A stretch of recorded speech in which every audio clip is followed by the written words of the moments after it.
That's not at my home, but Forrester, did I send the picture of I'm sitting on a little truck thing, and I think that's when my cheeks were that will be the best representation of what I looked like as a baby. Yeah. No, I didn't send it. I'll tweet it later. Okay. But yeah, I don't know. I can't remember. You have a great memory for Christmas. Oh, there's one more. I got a bike or a scooter. You got a little scooter. Yeah.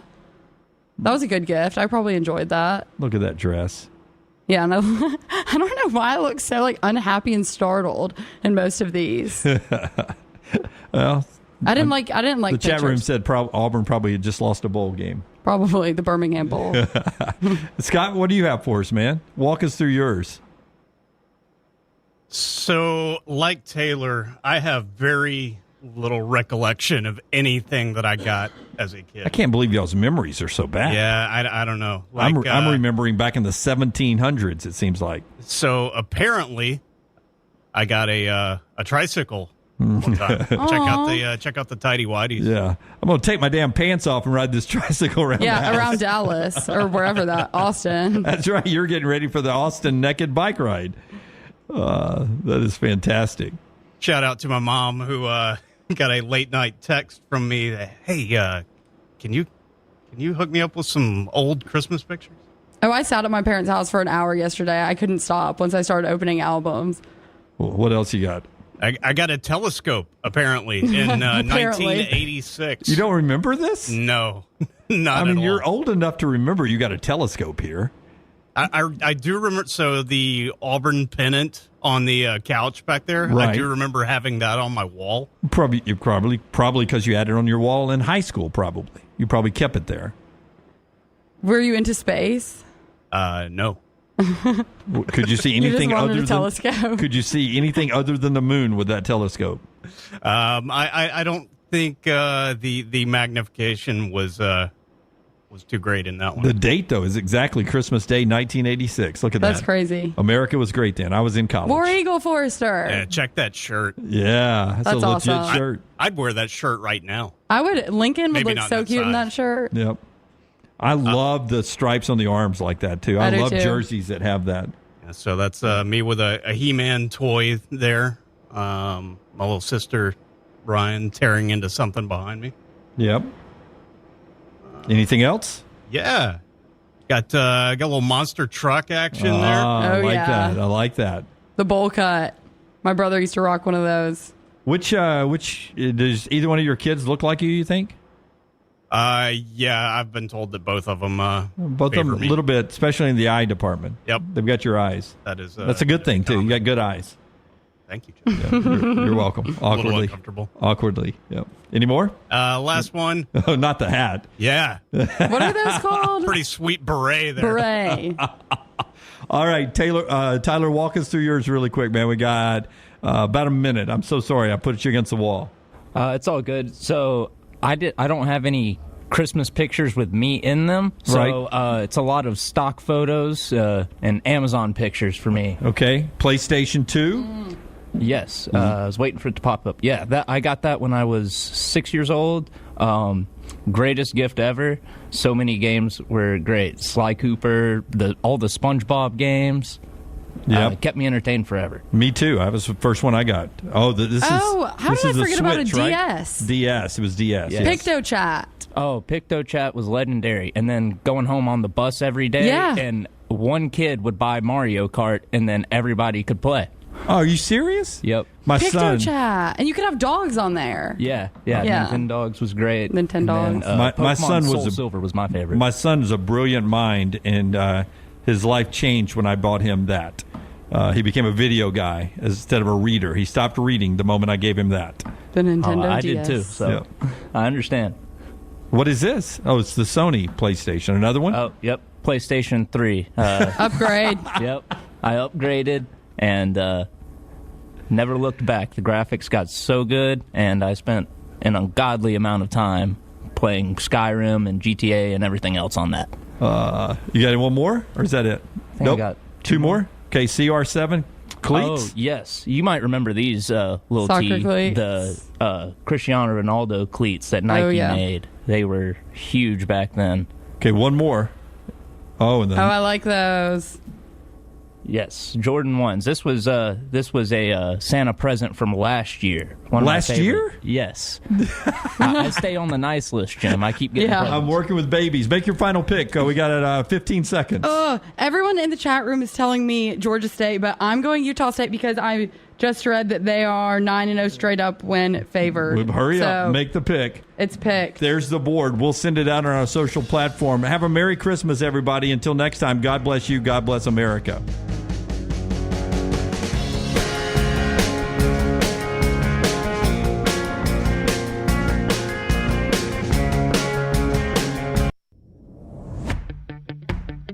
Jim Dunaway, Lance Taylor, Ryan Brown, and Rockstar.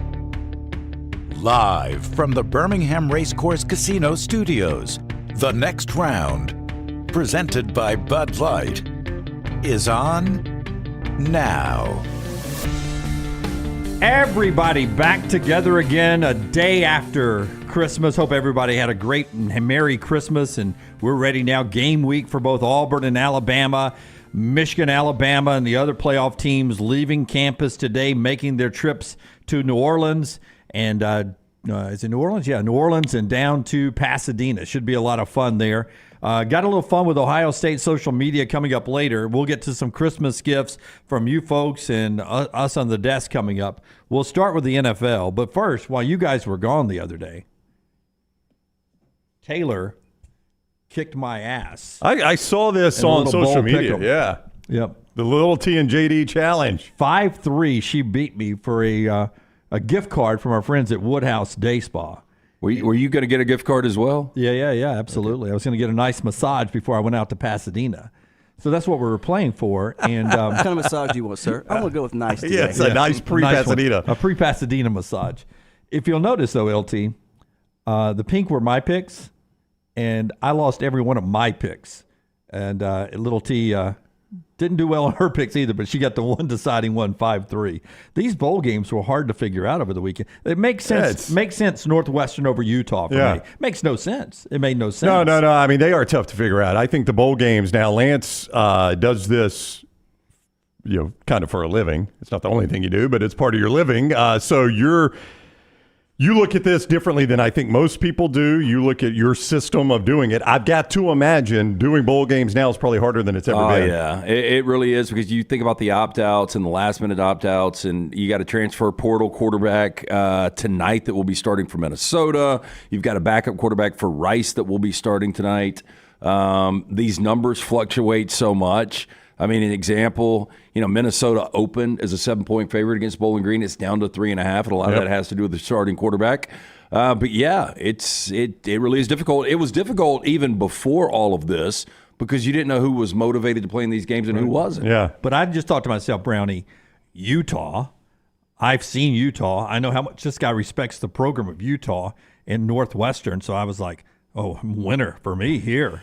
No, thank you. Didn't even forget the covering. It was all Northwestern. That's right. That whole game. We'll get back into bowls, college football, set the table for Alabama, Michigan, and tell you where Little T is headed this week. She'll be covering the Auburn Tigers for us up in Nashville. We'll talk about her coverage coming up. But as we get going into yesterday's NFL and what we saw over the weekend, big playoff picture flip. Redmont Vodka bringing us part of the show today, LT. Yeah, 8 times distilled. It's gluten-free. Pick up a bottle, locally owned and operated. We're heading out to California this week. They actually distribute it in California. Ask for it by name if they don't have it. Tell them to get it.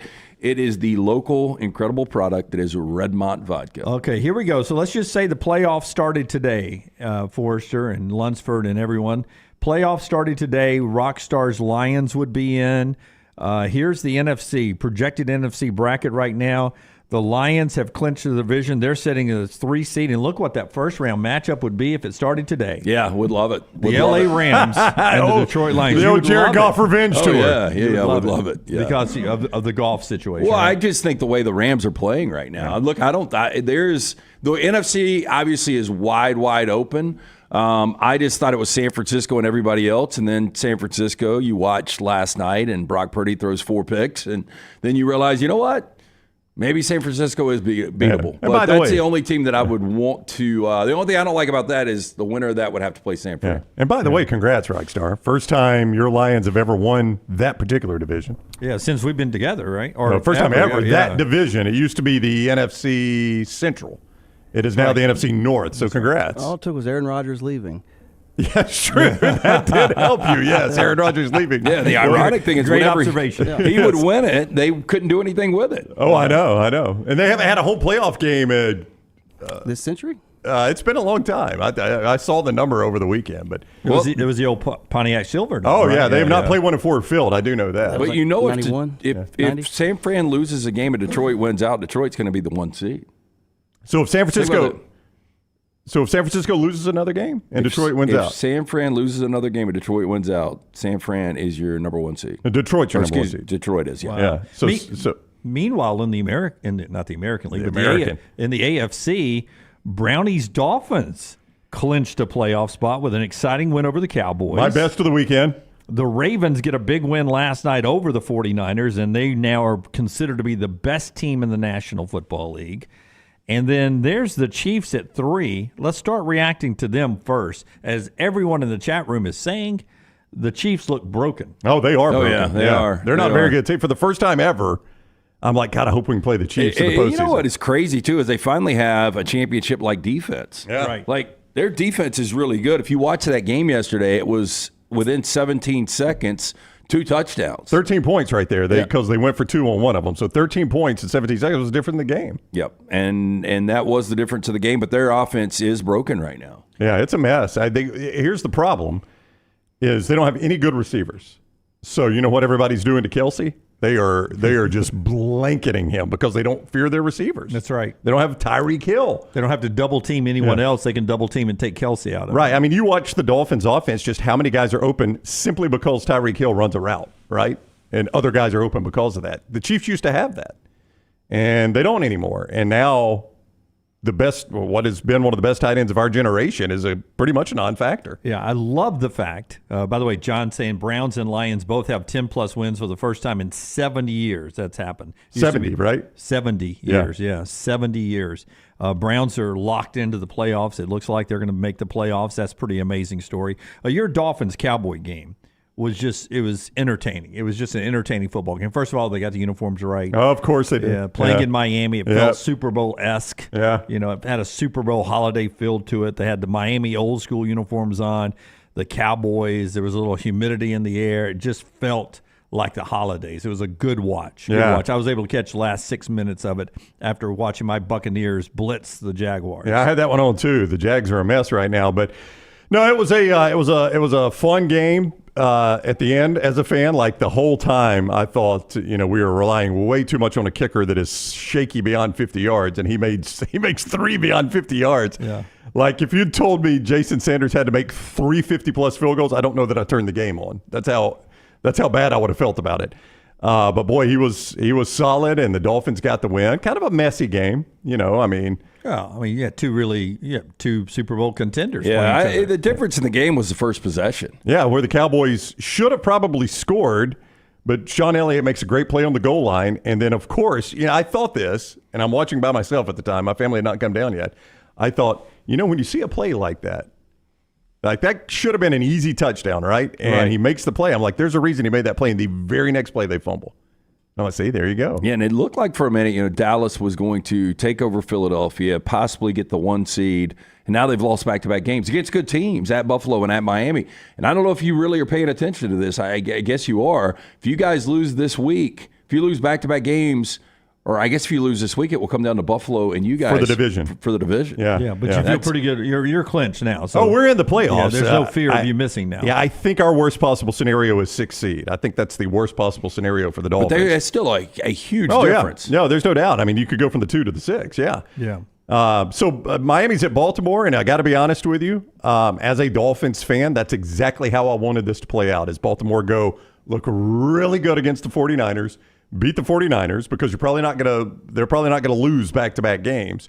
And then the first thing I see last night is Mike Florio, Pro Football Talk, the 49ers are going to beat the blank out of the Dolphins. And I'm like, this is exactly how I want this to play out. Exactly how I want this to you play mean out. the Ravens? Ravens. I mean, Ravens. Yeah. Ravens are going to beat the blank out of the Dolphins. Yeah. And by the way, That's how I the want that Ravens play at home only a 3-point favorite. What's over the that tell you? Dolphins. I mean, I kind of like the Dolphins. Thank in you. that spot. I'm glad you did. Yeah. So, and my Buccaneers, we've won 4 straight. We can clinch the division against the Saints this weekend, and then have a respectable winning record if we do so. We'll have 9 wins in, so we won't limp in with a losing record again like we did last year.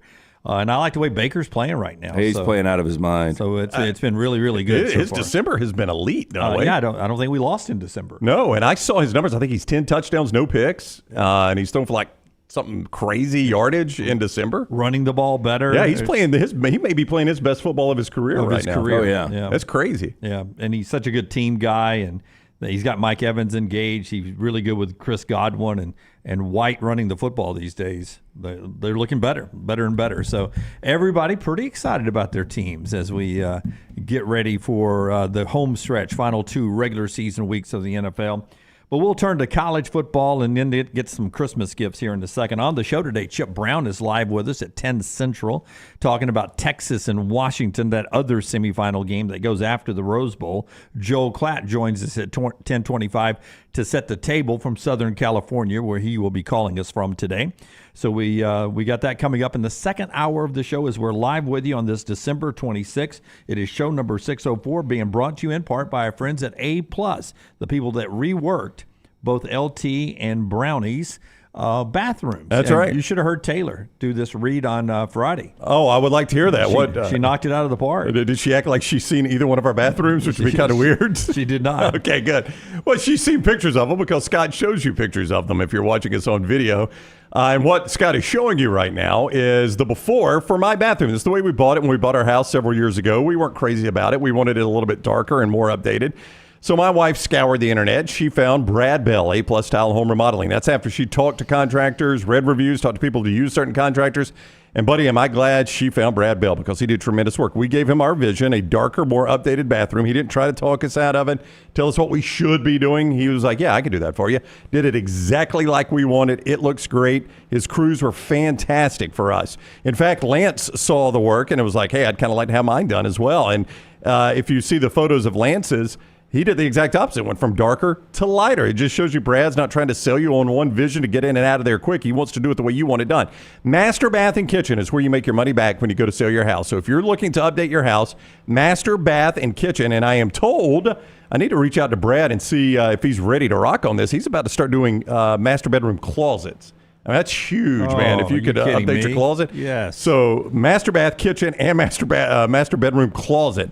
Those are huge when you go to resell your house. Here's his number, 205-422-1758. That's 205-422-1758. If you miss any of this, reach out to me. I'll get you in touch with Brad Bell, A+ Tile Home Remodeling. My favorite part is Brown said, I should check with him, and then goes ahead and says, I think he's about to be doing closets. Well, he is now. Yeah, he is now. That's like new business plan for him. John, you guys are right over there. Amari Cooper, unbelievable day yesterday for the Cleveland Browns, and his quarterback, Joe Flacco, has gone over 300 yards in 3 straight games now. One of the best stretches of his entire career. Forget this final chapter of his career. Yeah, 4th oldest active player right now in the NFL at 38 years old, 39 years old. Timeless, and he's got the Browns on the verge of a playoff trip, which will be good to see that franchise back in the playoffs. Yeah. And excited about the postseason this year because much like the NFC, the AFC, I mean, I don't know who you guys favor. Like, I think if Buffalo gets in and gets a good seed, they scare me to death. Yeah, but, anybody, they went out and thought the Chargers had them down 2 with under the 2-minute warning, right? That's not a very good Chargers team right now. That's Easton Stick. So you just never really know. NH3425, give Flacco comeback player of the year. I don't know if they give out one in the AFC, one in the NFC, because people are talking about Baker maybe winning that in the NFC. Yeah, I think, Baker, 4 starts last year for my Rams, went 2-2. I've got both Baker and Flacco coming up in 4 downs. Okay, we'll get to that later on, but it is getaway day for Alabama. They're flying out. We've already seen some of the fans on their way out. I even saw a Kristen Saban post where she has a Detroit versus everybody hat on. Detroit versus everybody? Yeah, because her flight connected from, I don't know if it was her or if it was a friend of hers, but it was on her social media that she had to take off her Alabama gear and put on a Detroit versus everybody hat because there were so many Michigan fans on that flight. She didn't want to have the Alabama tags out there. I would assume Kristen's flying with a team or solo, right? So she was probably posting just another fan giving a little tip for traveling. I thought it was this crowd. I mean, it's a huge stadium, but it's going to be a Bama road game again, right? It'll probably be a lot like it was SEC Championship. Yeah, I mean, well, the SEC Championship will be a much more difficult atmosphere. I mean, even if it's a road game at the Rose Bowl, that is not a open air. Yeah, I mean, it's not a intimidating stadium. Yeah, you can have full of Michigan fans. I was talking to some people over the weekend and checking on tickets, and I've only talked to a few Alabama fans that are going. Like, it seems like a lot of Alabama fans already had plans, didn't assume they were going to a playoff. They're waiting for Houston. Whatever the reason, it just doesn't seem like nearly as many Alabama people are going out. Yeah, and I mean, have you guys talked to a lot that are going out? I have not. No, not in my group. Now, I never doubt Bama Nation, right? But in my group of friends, I don't know of a lot of people who are heading out there anyway. I think most people at this point, no matter who Alabama is playing or where they're playing, are like, I'm gonna hold it for the national championship game. It's going to be an expensive ticket. It's the theory I've always had about these games, which I think we'll see as the playoff expands. Is most fans are going to be like, if I go to the semifinals and we win, I'm only going to want to go to the national championship. If I go to the semifinals and we lose, I'm not going to want to have been there. So why even go? And then you got those quarterfinal games that are neutral even site worse. too. Yeah, even worse about that. Like I'm really going to save money at those points. Like first round, you're like, okay, if we're playing in the first round, I got a home game. Yeah, it's just down the street. Yeah. I can go to that. And once the new wears off of all these teams, well, it's their first time in the playoffs, so their fans are going to be like Cincinnati was right out of the Cotton Bowl. There's a ton of Cincinnati fans at the Cotton Bowl, and Michigan fans always make plans to go to Pasadena. Yeah, that's right. So. But once the new wears off and people are, it's not my first time in the playoffs anymore, I wonder about those quarterfinal games. We'll get to that Brian Kelly rumor being reported by one of the friends of the show over the weekend. It's interesting. But we had some Christmas gifts that made our timeline from you great folks who, and listen, we don't do end of the year show, but this is sort of the end of the year for everyone. And so these pictures came rolling in on Christmas morning. It always just so cool. Just warms our heart to see these pictures of you guys showing off your gear that you had under the tree that some great Santa or loved one in your life picked up for you. And we just appreciate you guys so much that you'd wear the brand first off, and that you would do it on such a special day on Christmas Day. Just appreciated that so much. That's a good looking hoodie. That's one of our better looking hoodies right there. Yep. Good looking stuff right there. Yeah. Oh man, we got 4 people, family picture, different right colors. Yep. They can all share. Yep. I want the red one today. All right. Worked out really good. And then there was the Christmas gift that comes with a story. I love these. LT, tell us about this picture right here. Yeah, I guess it's kind of a joke. My girlfriend's parents gave me that. And it's a leaf blower for those for those that are listening. Leaf blower. Yeah, leaf blower. I do think it's battery powered. I was telling you, I think I've got this same exact one. I haven't unboxed it yet. I'm stunned at that. I'm shocked. You have not unboxed that. But now, Harbin's did my backyard, and I've got that turf area, so it needs to be blown every now and then. I just don't want to be the obnoxious hypocrite, but I might have to be. See, here's the thing, though. Like, I know your stance on leaf blower. I've got a battery power now. I pay somebody to do my yard, and he takes the leaves off every time he comes. Does he use your leaf blower though? Oh Lord, no, okay. no. Oh, He's got the big industrial backpack. Yeah, so what do you use yours for? Because I don't know if you can grasp how many trees I have on my property. So I got a ton of leaves all the time, and I just don't like acres and acres of property. No, it's not acres. It's just a ton of trees. But I don't like the look of a driveway full of leaves. So he comes every 2 weeks. Well, in the fall, he'll come, and the next day I got leaves on my driveway. So probably every third or fourth day I just blow my driveway off and blow it over into my natural area, and then he comes and takes them off. See what I'm saying? Yeah. So that's what that'll be good for right there. You can blow off your backyard and keep those leaves clear. You don't want a bunch of leaves laying around in your yard. I mean, I don't really, but I got a rake. 2 of them. I mean, I'm just telling you that the blowing of leaves is as bad as crying baby on a plane, crying baby in a restaurant, nonstop barking dog. Cars are loud too, but you don't take a bike to work. Yeah, but I can't hear other cars when I'm in my car. Yeah. Man, I could be sitting in my basement watching a game and I hear nothing but leaf blowing. And final thing in this segment before Brandy tells us about Johnston RV Center. On Friday, you guys missed Brett came by. Yeah. In the refrigerator, we've got some bourbon balls. Oh, wow. From Woodford Reserve that he dropped off. So he bought them out there? He bought them and brought them to us as a gift. We appreciate that so much. You guys miss Cody. Y'all know Cody. Yep. Big Alabama fan. He came in, watched a couple of segments, actually ended up doing 4 downs for us. Well, that's a big Friday. Yeah, because I was a little overwhelmed. Yeah. And most importantly, you missed the little meteorologist came back by. I mean, what in the world? You weren't here either, were you, Rockstar? How was it? My God. If you'd have been here, she'd have sang a song. Yeah. We'd have got that So guitar it out. only took me to have her. She would sing a cappella nonstop. There was a thought of a national anthem at one point. But the little meteorologist came by, Kaylee Dion, and her husband, Jay Payer, who also used to work at Jocks, and they got to see the studio, and they were so impressed with what we built up here. I didn't think they had Birmingham ties anymore. Jay Payer's parents still live here. Okay. Yeah, so they was bringing the little one by. So on did their you way know to all these Disney. people were coming by? I did not. I was going to ask Rockstar. He wasn't here either. I'm just wondering how they got here because nobody was here. Did you deal with it well? Oh, you know me, Brad. Yeah, I know. It wasn't a distraction Stay at as all. long as it helps. Ride home with me. Yeah, Stay that's as long right. as you I like. dealt with it so well that Cody did 4 downs for me right. and read them on the air.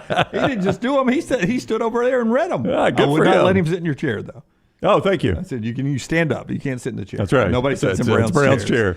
Yeah, but it was fun. Kaylee got her a little, and I do mean a little small green T-shirt. There you go. We got all sizes. Yep, and she's going to sport the gear for us. So it was fun seeing everybody. Thanks for putting up with Little T and I on Friday to get us to this day when we're all back together. She's on her way to Nashville tomorrow to cover Auburn at the Music City Bowl on all of our social media platforms. And then we're heading out later this week to Vegas and then to L.A., Pasadena, to cover Alabama's national championship. So it's a lot of fun this week. A lot of people on the road and traveling. So we're off, and all I can tell you is to like and subscribe on all of our platforms, whether it's TikTok or all the way to Instagram, Facebook, and we've got you covered this playoff and bowl season from both sides. It should be a whole lot of fun. Tell us about Johnston RV, Brownie, and we'll get rolling with best and worst of the weekend coming up on the other side. Well, I'll tell you where you can find them, Jimmy D. It's I-65, exit 304 in Coleman, 334 in Decatur, and always online at johnstonrvcenter.com. Listen, start the new year. Make it your New Year's resolution to go see America in an RV. You can do it very affordably. All the stuff from the Forest River Expo rolling in, and all that stuff is as low as $179 a month with approved credit. They've also got a great selection of previously owned, and you do not have to sacrifice any sort of warranty because they've got the RV warranty forever. Anything brand new or 2 years of age or under covered by a full warranty there for the life of the vehicle. I-65, exit 304 in Coleman, 334 in Decatur. Always online, johnstonrvcenter.com. Everything Next Round is on demand now in the podcast section at nextroundlive.com. Hey, if you're looking for Birmingham's best pizza, you need to stop in and see our friends at Slice Pizza and Brew. It's as local as you can get, from the ingredients that go into every pizza to the beer on tap. For a great lunch or dinner, go see our friends today, Vestavia or Lakeview at Slice. This holiday season, help feed families in need by donating at your local Piggly Wiggly. With your donation, Piggly Wiggly and Coca-Cola will provide free packaged holiday meals through the Community Food Bank of Central Alabama. Look to make your donations of $1, $5, or $10 at the register inside your local Piggly Wiggly. Visit thepigbeham.com or mypigglywiggly.com for the location nearest you. Enjoy the real magic of the season. Start your day online with our website, nextroundlive.com, for the latest videos, podcasts, and college football stories. It's also a great way to stream the show or shop in the Next Round store. Stay connected by visiting nextroundlive.com. What would happen if Santa came down your chimney and discovered fire damage in your home? What if he came down the chimney and discovered a wet floor? Santa's elves can't clean it up. You would have a lot of unhappy children Christmas morning. If that happens, contact DryTech Water Restoration immediately and make sure your children have a Merry Christmas. DryTech can clean up the mess and get in touch with your insurance company. Call DryTech 205-637-0143 and make sure your holidays are safe and happy. Happy holidays to all from DryTech Water Restoration. Follow Next Round Live on Twitter, Instagram, Facebook, and YouTube. The social media team at Next Round Live will share the latest interviews and videos from UAB, Alabama, Auburn, and campuses all over the college landscape. You'll also get the latest highlights and news from the Next Round Live Daily Show. Jim, Lance, and Ryan will share their thoughts, and remember, you can always see the old shows on the Next Round Live YouTube channel. Subscribe, like, and don't forget to comment. Turn on the notifications so you don't miss a thing. It's Next Round Live on Twitter, Instagram, Facebook, and YouTube. The Next Round store is live and loaded. Check out the latest logo t-shirts and hoodies. Get your favorite team colors, the Next Round flag shirt, or grab the popular Y'all Can Have the Rest t-shirts. Go to nextround.store. That's nextround.store. The wait is over. Tonali has arrived. Beautifully distinctive Italian styling and performance. Come test drive the all-new 2024 Alfa Romeo Tonali plug-in hybrid at Alfa Romeo of Birmingham. The all-new Tonali offers best-in-class horsepower and torque, fastest 0 to 60 times in its class, plus best-in-class range with full electric charge. And best of all, qualified Tonali leasees are eligible for up to $7,500 EV tax credit factored into your lease. Hurry down to Alfa Romeo of Birmingham and experience the all-new Tonali. Is Coke Zero Sugar the best Coke ever? It's too bad you can't taste it with your ears because this Coke Zero Sugar is really amazing. You'll have to take a taste for yourself. Coke Zero Sugar, best Coke ever?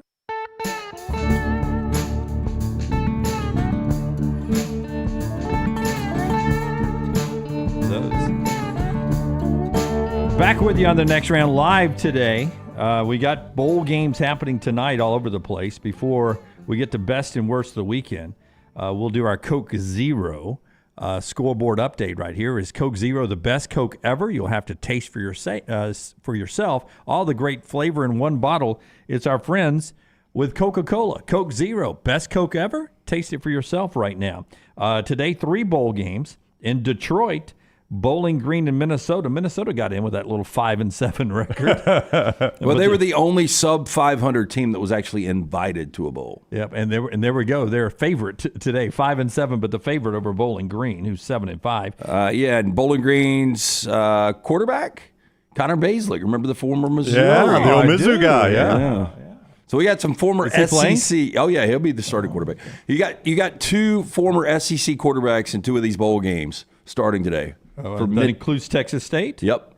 TJ Finley. Who's had a hell of a year, by the way. He really has. Yeah. They're the favorites as they play Rice. That's in SMU Stadium. Yeah. JT Daniels won't be starting for Rice because he has had to medically retire because of concussions. Okay. And boy, what a promising start for him at USC. Boy, it was, wasn't it? He had a long career, though. And then the most interesting one tonight, 8 o'clock in Phoenix on ESPN. Kansas, a 12.5-point favorite against UNLV. Why 12.5 points, LT, in this one? UNLV had a hell of a year. Well, so did Kansas. I mean, Kansas was 8-4. This is a team that can score points with the best of them. Lance Leipold, one of the better coaches out there, a lot of people believe was in the mix for Texas A&M. And the Jayhawks haven't won a bowl game since 2008. UNLV hasn't won one since 2000. So I think 2 teams will come in motivated in this one. Yeah, Barry Odom did a really, really good under-the-radar job at a former Missouri coach. We just talked about a former Missouri quarterback at UNLV this year. I don't know that I didn't watch him play a single game. I don't know that you guys saw them play a game. I watched UNLV. I saw him play twice, actually. Did you? Yeah. Yeah, and every game I saw him play, they would show old clips of Randall Cunningham. Oh yeah, and with the old gear, and just I wonder what their annual budget back in the day was for their football program. Oh, who knows? Because I mean, literally his logo was all scratched off in like a picture done like a promotional picture before a game, and the logo was chipped up. Yeah, they couldn't even Photoshop back then. No. Yeah, it was however good the penny slots did that day, LT. That's what their budget was. But, I did read a little bit about them. Barry Odom is the coach, and, he's old school Missouri coach for Gary Pinkel. It didn't work out there. And Petrino was supposed to be his OC. That's right. Petrino was his OC until Arkansas came along, Texas A&M came along and hired him. So he had to replace that right away, and he's done a really, really good job. But they also had to make a decision. They played at that old Sam Boyd Stadium, which apparently is in decay now with the new stadium at Vegas, and it was going to cost them money to play in Allegiant Stadium, I believe is the name of Vegas. That's right. It was going to cost them a significant amount of money, and basically he sold it to the administration. If you'll just put us in that stadium, people will come watch us. And they have. Like, attendance is going up, and it has become it's it has paid for itself. I think they were paying like $250,000 a game to play in that stadium or something like that.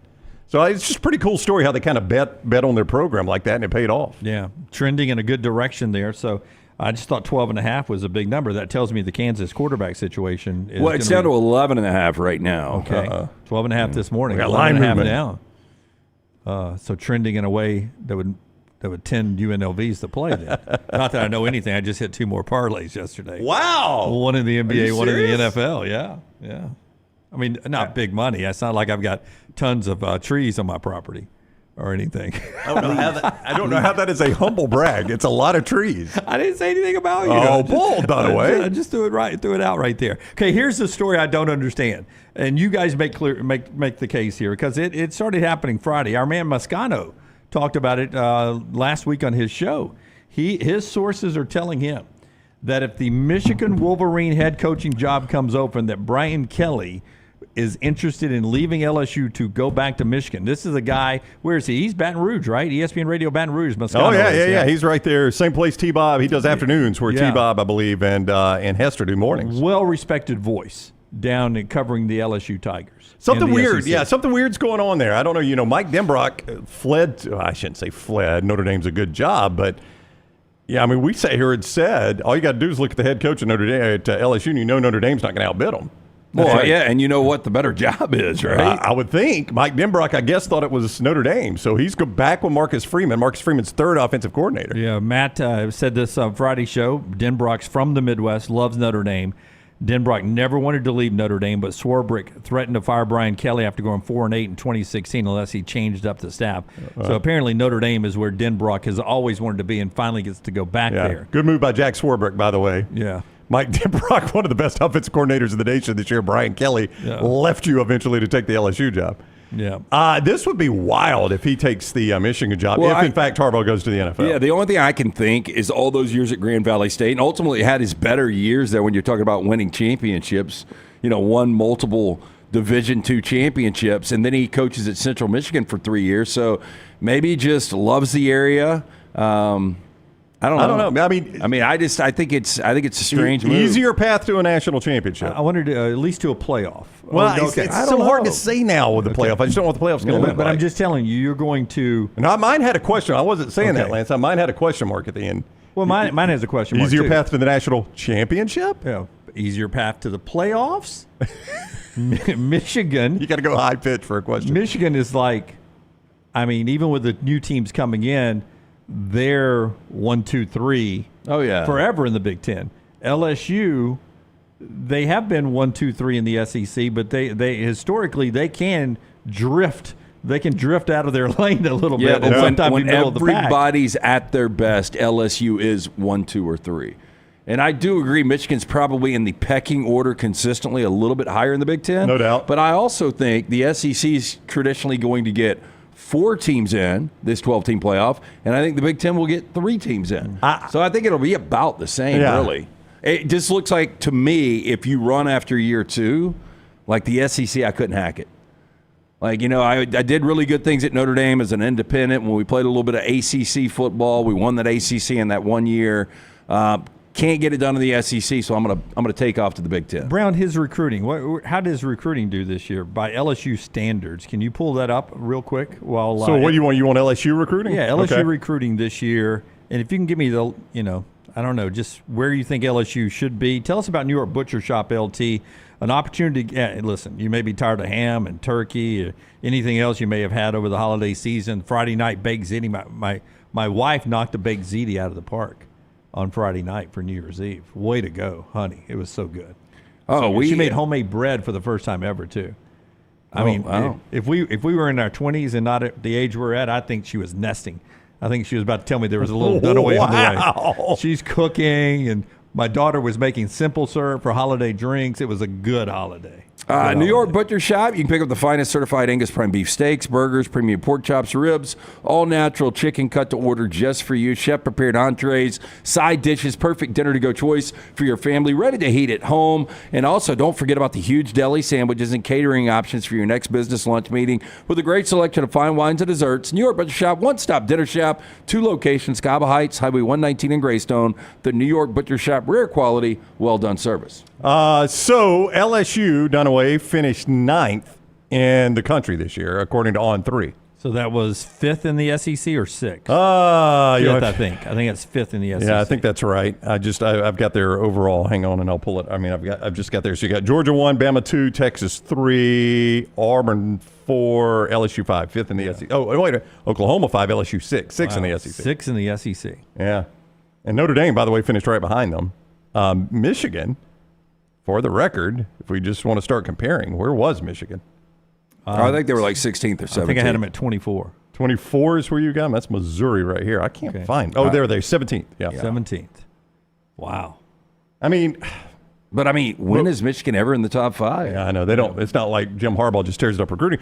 So what are you suggesting there by asking me where they? I just didn't know how Brian Kelly was at recruiting. Obviously, did a wonderful job with Jaden Daniels winning the Heisman Trophy in the portal. He and Denbrook turned that into a wonderful story, leaving Arizona State.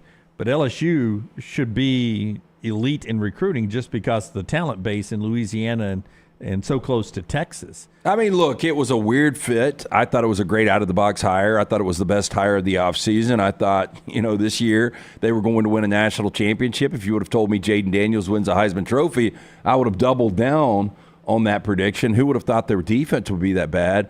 But you just don't know the situation. He comes into Louisiana, he never fit. Maybe he just doesn't like it. Maybe he wants to get back to Michigan. Yeah. I mean, the jobs, when you look at the history of college football, I mean, what is the better job? I mean, LSU wins championships. Chris says Kelly signed 10 of the top 12 recruits from Louisiana this year, and they're very much in the mix for one of the other 2 as well. So a good little run from recruiting in-state, according to Chris, who is a big LSU fan. Chris, I'd love to know, do you think there's anything to this Brian Kelly story? First off, the job would need to come open. And Jim Harbaugh, apparently, this is the week he will make his decision. It'll be interesting to see if he makes it before or after the game, because Harbaugh, the details from Ian Rappaport of the NFL Network on his contract is 10 years, $125 million from Michigan. And it's only a 1-year agreement that he doesn't take an NFL job. So it's just a 1-year deal that he would not be in the mix this cycle for the NFL. So it would take him, as Ian Rappaport reported over the weekend, it would only take him out of the mix for the NFL for 1 year. Yeah, I mean, one of the great things in the world is options. And obviously Jim Harbaugh's got them right now. I don't know. I thought for sure that he wasn't going back to the NFL. I disagreed with most people. Then there was a point this year that I thought he was definitely going back with everything with the NCAA. It still is hovering, so I really don't know how to read this thing. Does this tell you the whole 1-year deal that there's obviously one he's very, very interested in, and they think if we can make it past that one, he's safe? Or he just turned 60 on December 23rd.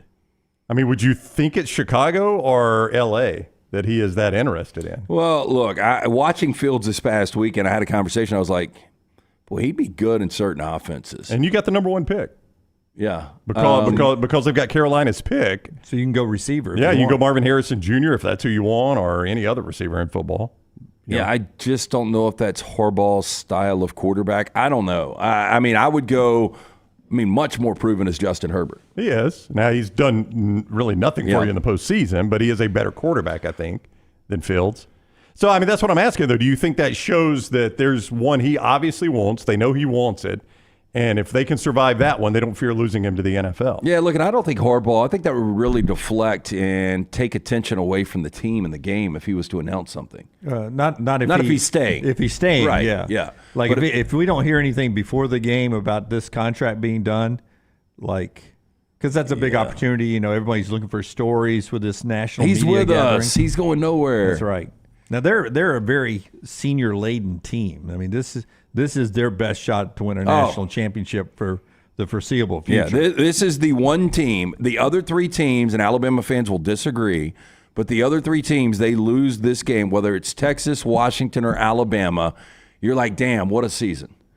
But not Michigan. Michigan, not only do they have to win this game, they've got to win the whole thing, or it is a disappointment. Yeah, because they don't have they'll be very talented by everyone's standards, but they don't have a national championship team next year. Best chance I think that they'll have, I don't want to say ever because they've won one, but the best chance that we've seen in the last 20-plus years and maybe the next 10. I don't know. Again, here's the way I would put that, guys. Never again, if you're Michigan, will you have a chance where all I got to do is win 2 games in the postseason to win a national championship. That's right. And I'm going to be favored in both games. Yeah, I mean, in the playoff world, you're at least going to have to win 3. You're at least going to have to win 3 in the playoff world, and maybe more as the playoff expands. Yeah. They'll never be in this situation again where I have now gotten to the college football playoff. All I need is 2 wins. You won't get that again ever, probably. One of the things that you can go to mybookie.ag right now and you can bet margin of victory. Like if Alabama wins by 10 or more, you can get back like plus 250. Put $100 down, they win by 10 or more, you get $250 back. And I had a buddy of mine that was texting me all this stuff. He's like, it's not is Bama going to win, it's by how much is Bama going to win. See, I agree with him. I just can't believe how confident everyone around this program is. And you can see the confidence with the players. You really can. We'll show you some of the players and what they have done since we left you on Friday over the weekend, including Terrion Arnold, who continues to own every platform he's on, including ours. You can go and watch Terrion and Jalen Milroe and Tyler Booker, our interviews with them on our social media platforms right now, including YouTube or wherever you get our podcast. Best and Worst of the Weekend air every Monday, brought to you by the great folks at Hemp Hill LT. Hemp Hill Services, $69 tune-up right now when you call 205-229-2090. Call Adam, Chad, Andrew, the guys at Hemp Hill Services. Make sure you tell them the next round sent you. Hard to stop a train. Trust the name. Birmingham has trusted since 1954 for all of your plumbing, heating, and cooling needs. It's Hemp Hill Services, 205-229-2090. My best of the weekend, Rockstar cut number 2. We all know Shohei Ohtani ended up signing with the Los Angeles Dodgers. Do you see him at the Rams game? I did see him at the Rams game, and I also saw this on social media. This is Joe Kelly's wife. Ohtani shows up on Christmas morning with this. Take a listen. Came for Mr. Kelly here. Yes? It's a Porsche right here. It's yours. What? From Shohei. He wanted to gift you a Porsche. Shut. I swear. So Forster's got more video. Apparently, she did a campaign to try to get Shohei to the Dodgers. And I love this, but look how untrusting she is in the purse. But look at this. So she's taking all of his number 17, her husband's jerseys and T-shirts and everything, and kicking it out in the yard and trying to get Shohei to come because Shohei wants number 17. And she's like, hey, I don't care about the husband here. We need Shohei in a Dodger uniform. So she puts together, we can't play the audio here because it's backdrop with Wham here. But yeah, so watch this one right here. So she wants Shohei as a Dodger, where her husband has another chance at winning a championship. That's right. More money for him in the long run. And because of this, she gets gifted, I don't know what do you think that Porsche, 150,000, 200,000? Pocket change to Shohei. Look at this. What's she write on the back? Right? Oh, she changes his number to 99. So good. That's a good wife. So Shohei said, one of the reasons I'm here is because of Joe Kelly's wife. So gifts the old Porsche. How many wives are like, you told me not to beg him to come on social media. I could have gotten a Porsche. Now you owe me a Porsche. All right. That's my best. More best and worst of the weekend when we come back right here on the show. Redmond Vodka, your drink for the new year coming up. Always drink responsibly. Our friend Charles Barkley, who is enjoying some basketball right now, also enjoys a little Redmond Vodka. It's his company. Yeah, hey, locally owned and operated. Getting ready for the new year. Break it in with a bottle of the local product that is Redmont Vodka. Again, gluten-free. It's 8 times distilled. As for by name, available in 22 states. It's Redmont Vodka. Follow Rockstar on Twitter at RockstarBHM. Is Coke Zero Sugar the best Coke ever? It's too bad you can't taste it with your ears because this Coke Zero Sugar is really amazing. You'll have to take a taste for yourself. Coke Zero Sugar. Best Coke ever? Start your day online at nextroundlive.com. Get all the latest videos, podcasts, and college football stories. And it's also a great way to stream the show or shop in the Next Round store.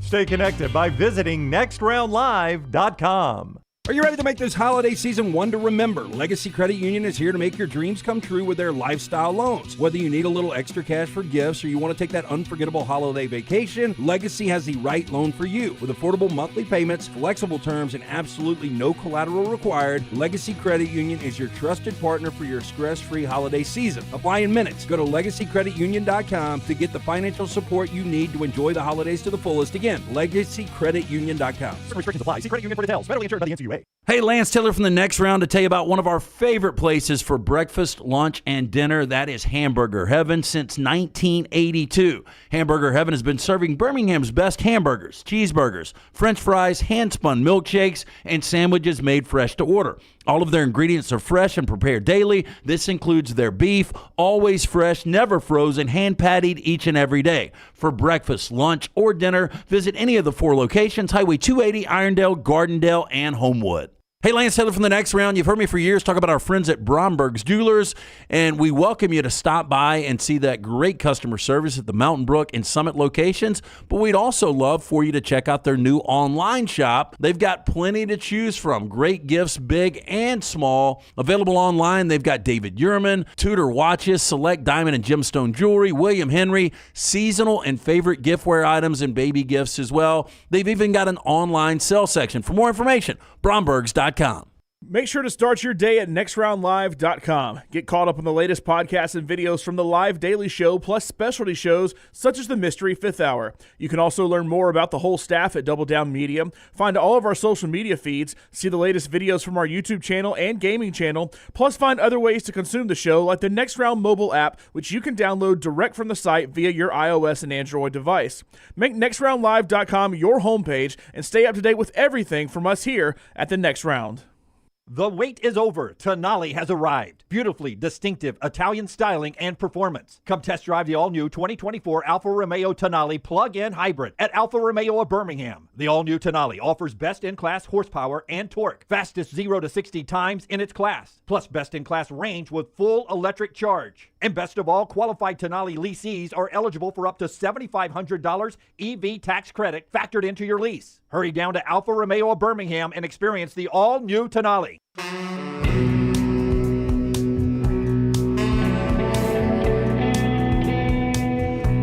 Rolling into 2024, which is pretty darn amazing that we're a few days away from another year. Our friends at Legacy want to say thank you and remind you that their credit card is they consider to be the best in the business, and there's reasons why. The rates are as low as 8.9% APR, annual percentage rate. No annual fees, no balance transfer fees, and it makes shopping both safe and convenient when you apply online in minutes. Just go to LegacyCreditUnion.com, LegacyCreditUnion.com. And if you're looking to pay off some Christmas gifts or holiday travel or anything else this holiday season, they got these personal loans for you, affordable payback plans and flexible terms. Apply online in minutes there at LegacyCreditUnion.com, LegacyCreditUnion.com. APR is the annual percentage rate. Rates and offers subject to change, and see the website for details. Federally insured by the NCUA.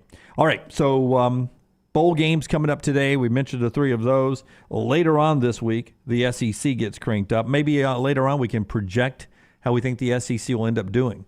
ACC, I think, is off to a 2-1 start, but they got some bad news. I like Georgia. You like Georgia? I know. I mean, who's playing for Florida State? We'll start with the fact that Tate Rodemaker, he is he's out. He's hitting the portal and will not play in this game. So Brock Glenn, the guy who started the ACC championship game and threw for double nickels, 55 yards. I mean, back to Rodemaker, why would you not play in this game? Like, I don't think his stock is that high. Like Malik Murphy, there are people that really believe this is going to be a talented, game-changing quarterback. I haven't heard that from Rodemaker. And for him not to play in this game where you could actually close out a perfect season and maybe get a split national championship. Malik Murphy, by the way, goes to Duke. He's going to follow behind Riley Leonard, who went to Notre Dame. But Rodemaker, yeah, I guess that's a great point. Play this game, and you may end up being AP national champions. You don't know how to chase. Yeah, that, and again, at least- Malik Murphy to go to Duke. I would have told Duke, hey, look, if you want me, I'm going to play in these 2 games, and then you can have me. And then you can have me. That's right. And Duke would have done that easily. You would think, right? yeah. Yes. You would think. Now, buyer beware too. He could always change his mind. Like, Quinn Ewers could go down. He could come in and pull a who was the kid from? Why can I not say his name? From Ohio State, came in for the third Cardale teamer. Jones? The third teamer, Cardale Jones. I mean, what if Malik Murphy pulls a Cardale Jones and you're Duke and you're like, well, crap, now we lost this guy and we don't have a quarterback. So I get both sides of it. Florida State, though, Dunaway, have you seen the 2 deep with the players marked out that are not playing in this game? I've got a list here for you, Brownie. I'll read them and you react. We told you weeks ago, I think Trey Benson was the first to do it. He's pretty important when your quarterback can't throw it, right? Yep, that would help. When you do throw it, Johnny Wilson's pretty important. Yep. When you're playing defense, Jared Verse, pretty important. Jaheim Bell, tight end, pretty important. Fabian Lovett on defense, pretty important there. And now Rodemaker is out. If I saw it right, they're missing their entire half their secondary and their entire linebacking core. Basically, has opted out of this game. Do you think when they asked for advice from whoever it was that this game really doesn't matter? Even if you guys win it, people are going to discredit it? Because I still don't understand if you've got an opportunity at a perfect season to beat the defending back-to-back national champion, and they would get votes. They would. I mean, it would take a perfect scenario for Florida State to win the AP J Prize. Yeah, really, it could be voted that way. They're not bound by anything. There would be some people protesting the way they got left out. Yeah, people would definitely. I mean, I'm not saying I don't know how many, but if they beat Georgia, they would get votes. Yeah. It won't be enough for me. I don't think it'd be enough to split the national championship, but you could always say, hey, we were undefeated and 15 voters voted us number 1. We're claiming it. I mean, however they want to do it. They can find something to claim. But without all those players and Georgia with Carson Beck back playing in the game, and to this Supposedly point, Brock Bowers. To this point, pretty much a team. Now they've lost a lot to the portal, but they're, as far as their starters are concerned, they're pretty much intact. I mean, it seems to be. It seems to be a beatdown. If we're doing the old ESPN, the way they used to do the bowl projections, and I'm sure they probably still do, the one you're most confident in, Georgia beating Florida State would be the number 1 on the list, right? That's who I'd go with. Would it be number 1? It would be for me. Well, I mean, maybe now. In the SEC.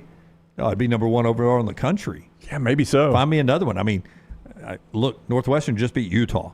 Utah would have been high on my list. Yeah, but that number wasn't big. I think it was 6.5 it went off at. I mean, what is the biggest? I've got it right here at mybookie.ag. What's your biggest point spread, Lance? You've looked at them. 12.5 Kansas tonight is pretty big. Yeah, I mean, this is 16.5 what we're talking about right here. I'm looking at the rest of the bowl games. That is going to be the biggest. 16.5 Georgia is favored over Florida State. Yeah. No, Oregon over Liberty would be my number 1. Well, that's 17, so it's about the same point spread, yeah. I'm kind of with Lance.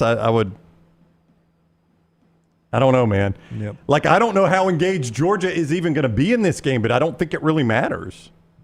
I mean, that 2 deep, I saw somebody, too. I'll try to send it to Scott. Maybe we can get back to it.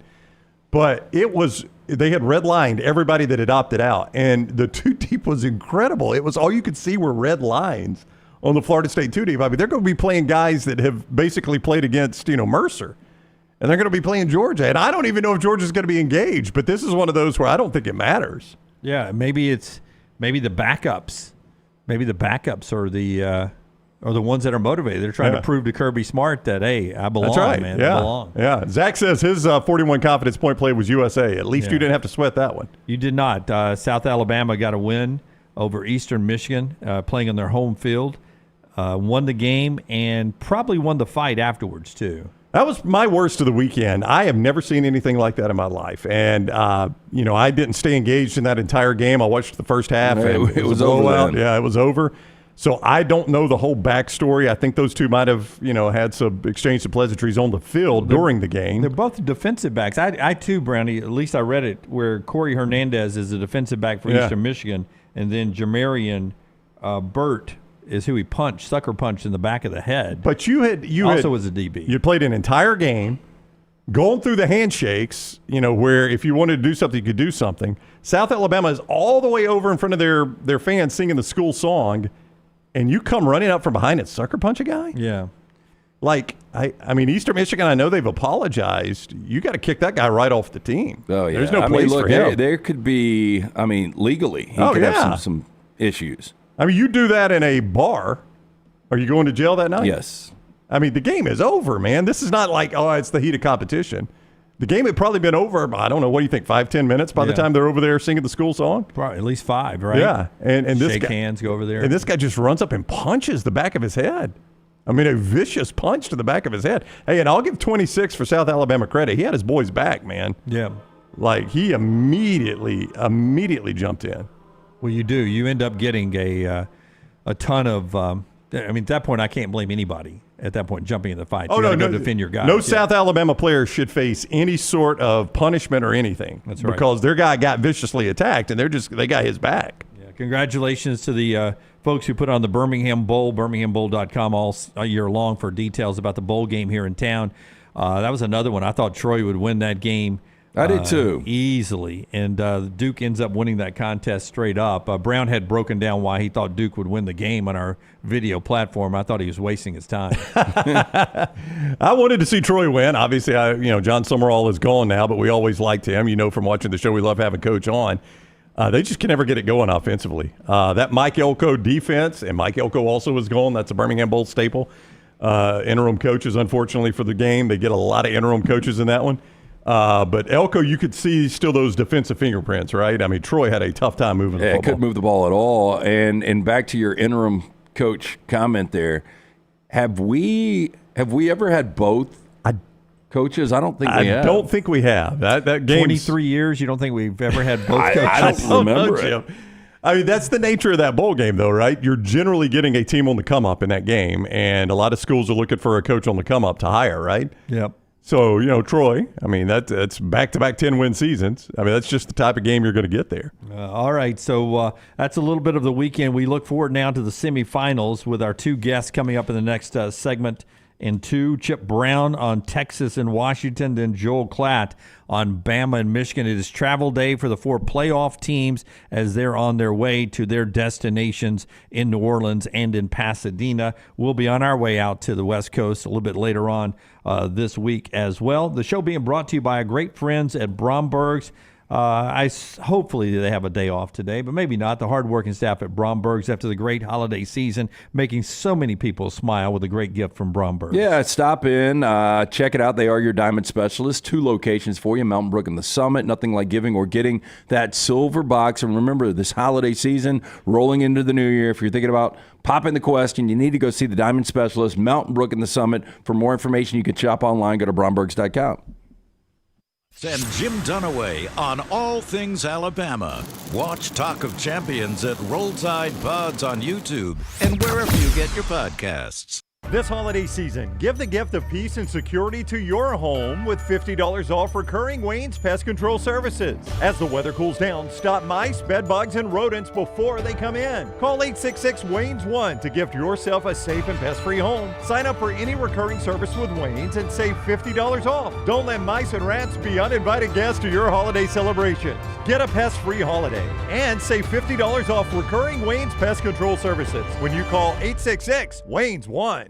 Hey, Ryan Brown here from The Next Round. Do you want to help pay for my kids' college and look great while you're doing it? You need to go to The Next Round store. Everything from hats to short sleeve and long sleeve t-shirts, sweatshirts, hoodies, zip-up hoodies, and much more. And we're adding new things all the time. Why would you not want to see my kids get a great college education and look great out in the public while you're doing it? Get the gear we wear all the time on the show, and there's only one place to get it. nextround.store. That's nextround.store. This holiday season, help feed families in need by donating at your local Piggly Wiggly. With your donation, Piggly Wiggly and Coca-Cola will provide free packaged holiday meals through the Community Food Bank of Central Alabama. Look to make your donations of $1, $5, or $10 at the register inside your local Piggly Wiggly. Visit thepigbeham.com or mypigglywiggly.com for the location nearest you. Enjoy the real magic of the season. It's time to start thinking about employee holiday gifts. Consider getting your hardworking guys a pair of Red Wing boots. Each day, your employees are on the job site helping your company succeed, so reward them with comfort at its best. The Red Wing mobile shoe truck can visit your shop and fit your employees with a great selection of boots. Or Red Wing gift cards can be purchased at your local Red Wing store, available in all amounts. Whichever program you choose, your employees will appreciate the quality service and selection from Red Wing Shoes, and they'll also be thankful they have such a great boss. Reward your employees this holiday season with Red Wing Shoes. Want more of the show? Download the app or visit nextroundlive.com for the latest podcast. The Mystery Fifth Hour, our Not For All Ages podcast, The Last Call, and our entire Double Down Media podcast family. All at nextroundlive.com and on the Next Round app. Want more of the show? Download the app or visit nextroundlive.com for the latest podcast. The Mystery Fifth Hour, our Not For All Ages podcast like Bama and Bourbon, and the entire Double Down Media podcast family. All at nextroundlive.com and on the Next Round app. Jim Dunaway, Lance Taylor, Ryan Brown, and Rockstar. Live from the Birmingham Racecourse Casino Studios, The Next Round, presented by Bud Light, is on now.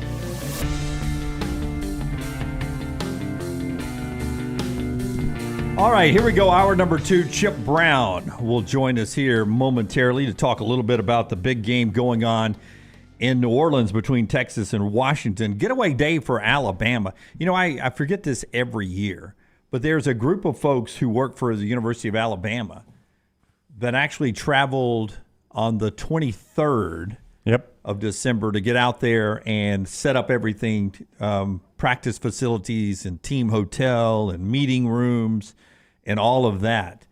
A pretty tough time of year to travel, but saw some pictures of them taking in Disney yesterday. So they at least got to have their family with them and do a little family time at Disney on Christmas Day. And they probably go straight to Houston. Oh, if Alabama wins. I would imagine the team is, in fact. Yeah, you've told me that. I've not seen that anywhere else. So the team is going straight to Houston. That's my understanding. I may be wrong about that, but I said it very boldly there, Jim. I think the team's going straight to Houston. Yes. You thought that made sense. I'm a little surprised at that, if that's the case. Okay, so you win. You've got post-game reaction on the 2nd. Well, I mean, they'll fly out on the 1st. Yeah, after the game. They'll fly out right after the game to wherever they go. Yeah, I don't know. Boy, it's a full week, right? Yeah, I mean, there are no team responsibilities until the Saturday before. I'll see if I get some details. Yeah, see if you get some details, because when you told me that the Alabama team, if they win, would go straight to Houston, I was a bit surprised by that. Maybe it's a support team. Well, now that would not surprise me at all. Yeah. The show being brought being brought to you today by our friends at Wayne's. Wayne's have been celebrating 50 years all year long, and we've been celebrating with them. They're great service that they provide for you when it comes to pest control and everything around your house. You can get $50 off your reoccurring charges right now to help celebrate that 50-year anniversary with our friends at Wayne's. Call 866-WAYNES-1, 866-WAYNES-1, or go online to callwaynes.com to keep the mice and rats outside during this winter season. 866-WAYNES-1 or callwaynes.com. All right, our good friend Chip Brown is on Twitter at ChipBrown247, Horns247, part of 24/7 Sports. He joins us now on the JohnstonRVCenter.com hotline before he heads out to New Orleans for Texas and Washington. What is up, Chip? How are you, buddy?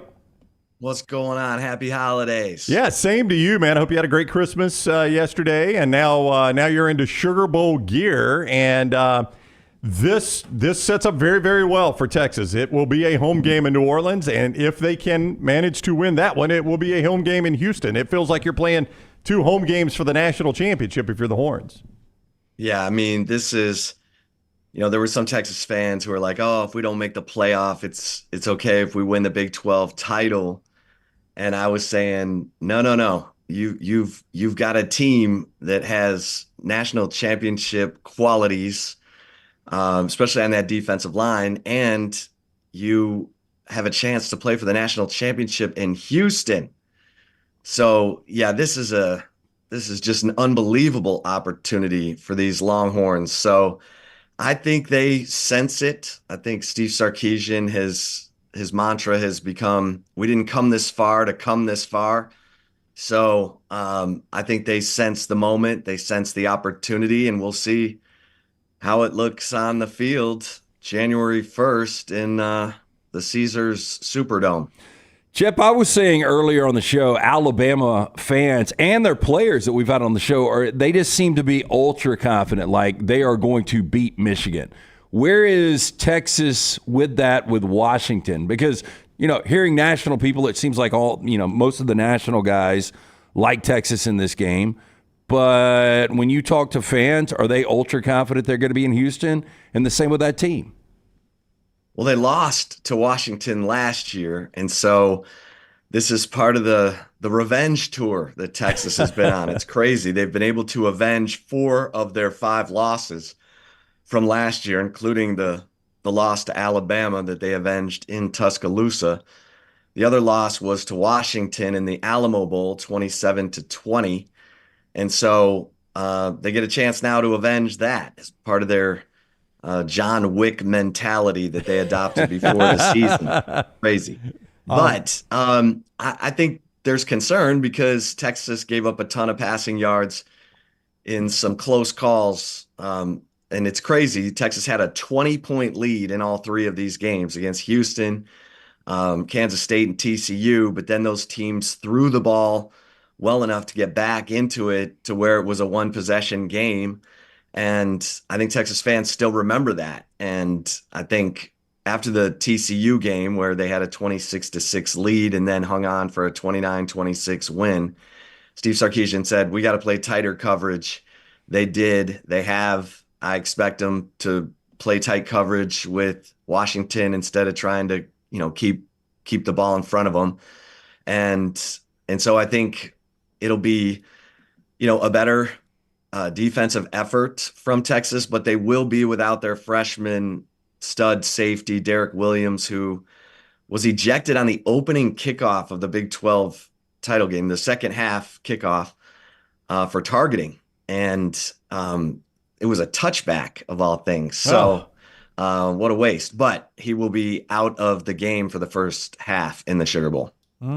That's a parting shot from the Big 12 officials there. Boy, isn't it, though? Hey, I want to ask you, because when you were in Tuscaloosa, Sweat and Murphy did such a great job of pressuring and speeding up Jalen Milroe in that game, and they've been disruptive all year long. Is that a key to why they've been able to start playing a little bit more aggressive, you think? Is that that defensive line's ability to sort of speed up the quarterback? You don't have to cover him as long? For sure. And this could be a legacy game for them. I mean, what better way to get after Michael Penix than to bring pressure up the middle? And that's something that Texas has been able to do thanks to, Byron Murphy's the better pass rusher of the two, Devondre Sweat the better run defender, but those guys cause havoc. I mean, they just do, and they have. And so this will be the matchup, the marquee matchup of this game, the Joe Moore award-winning Washington offensive line against Devondre Sweat and Byron Murphy, Barron Sorrell and Ethan Burke on that Texas defensive line. The winner of that matchup could be the winner of the game.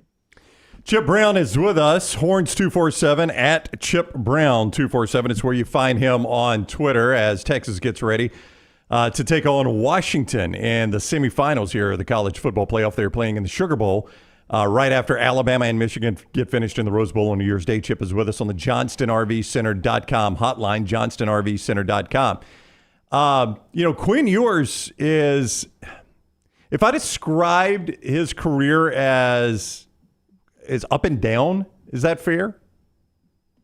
Well, I think he's grown. Yeah. Okay. I mean, he had the injuries. He got injured, obviously, against Alabama a year ago. He was tearing it up before that, though. I mean, he looked like a Heisman winner before that injury. Yeah. And then I think he hit those, the 3-high safety look, that 3-8 cloud defense that Iowa State sort of brought in. And he struggled some last year with that. This year, much better. And I think he's played his best in the biggest games, obviously against Alabama in the Big 12 title game. And he's been able to overcome mistakes within the game. Like against Oklahoma, he turned it over 3 times. It was terrible. And yet he completed 26 of his last 28 passes and completed 19 straight for a school record at one point in that game and got his team the lead. with a minute 17 left after trailing, pretty much throughout that game. And then the defense tried to keep things in front of them and gave up a touchdown drive. So I think Quinn Ewers has shown a lot of self-awareness. He's improved in the areas where he was deficient and was playing his best football there at the end of, before this month-long hiatus. So I think he's shown improvement throughout this season. Chip, everybody's going to talk about the quarterback matchup with Ewers and obviously with Michael Penix Jr., but to me, C.J. Baxter for Texas, Dylan Johnson for Washington, to me it comes down to who can run the football better. Would you agree with that? Yeah, because last year, Texas didn't even try to establish the run in this game. They ran it 18 times for 51 yards. They tried to beat Washington at Washington's game because they didn't have Bijan Robinson and Roschon Johnson, who had both opted out of the bowl game. And so Texas was a shell of itself when it came to the running game. This year it has to be different. And with C.J. Baxter, with Jaden Blue, those two together have sort of been able to pick up the baton from Jonathan Brooks after the ACL tear against TCU. And, the Texas offensive line has gotten better. So, yeah, I agree. I think the running game has to be a big part of Texas's formula for success in this game because, A, Washington has been up and down against the run, and B, you need to sustain drives to keep Michael Penix and that Washington offense off the field, which is something Texas was able to do against Kansas. I know people are like, Kansas? Well, Kansas has, a pretty unique offense. It's kind of a triple option offense, and Texas didn't let them on the field. Texas had the ball 40 minutes, blew them out. That same Kansas team that beat Oklahoma. So it's a big part of Texas's formula for success for sure. And I think Texas should win that battle. Texas should win the battle on the ground. Obviously, you got to take care of Washington first, but if you could pick the brain of every Texas fan, you think the majority want a game against Michigan for the title or a second shot at Alabama after beating them earlier in Tuscaloosa? Do you think it matters to them, or would you think they'd rather play Michigan?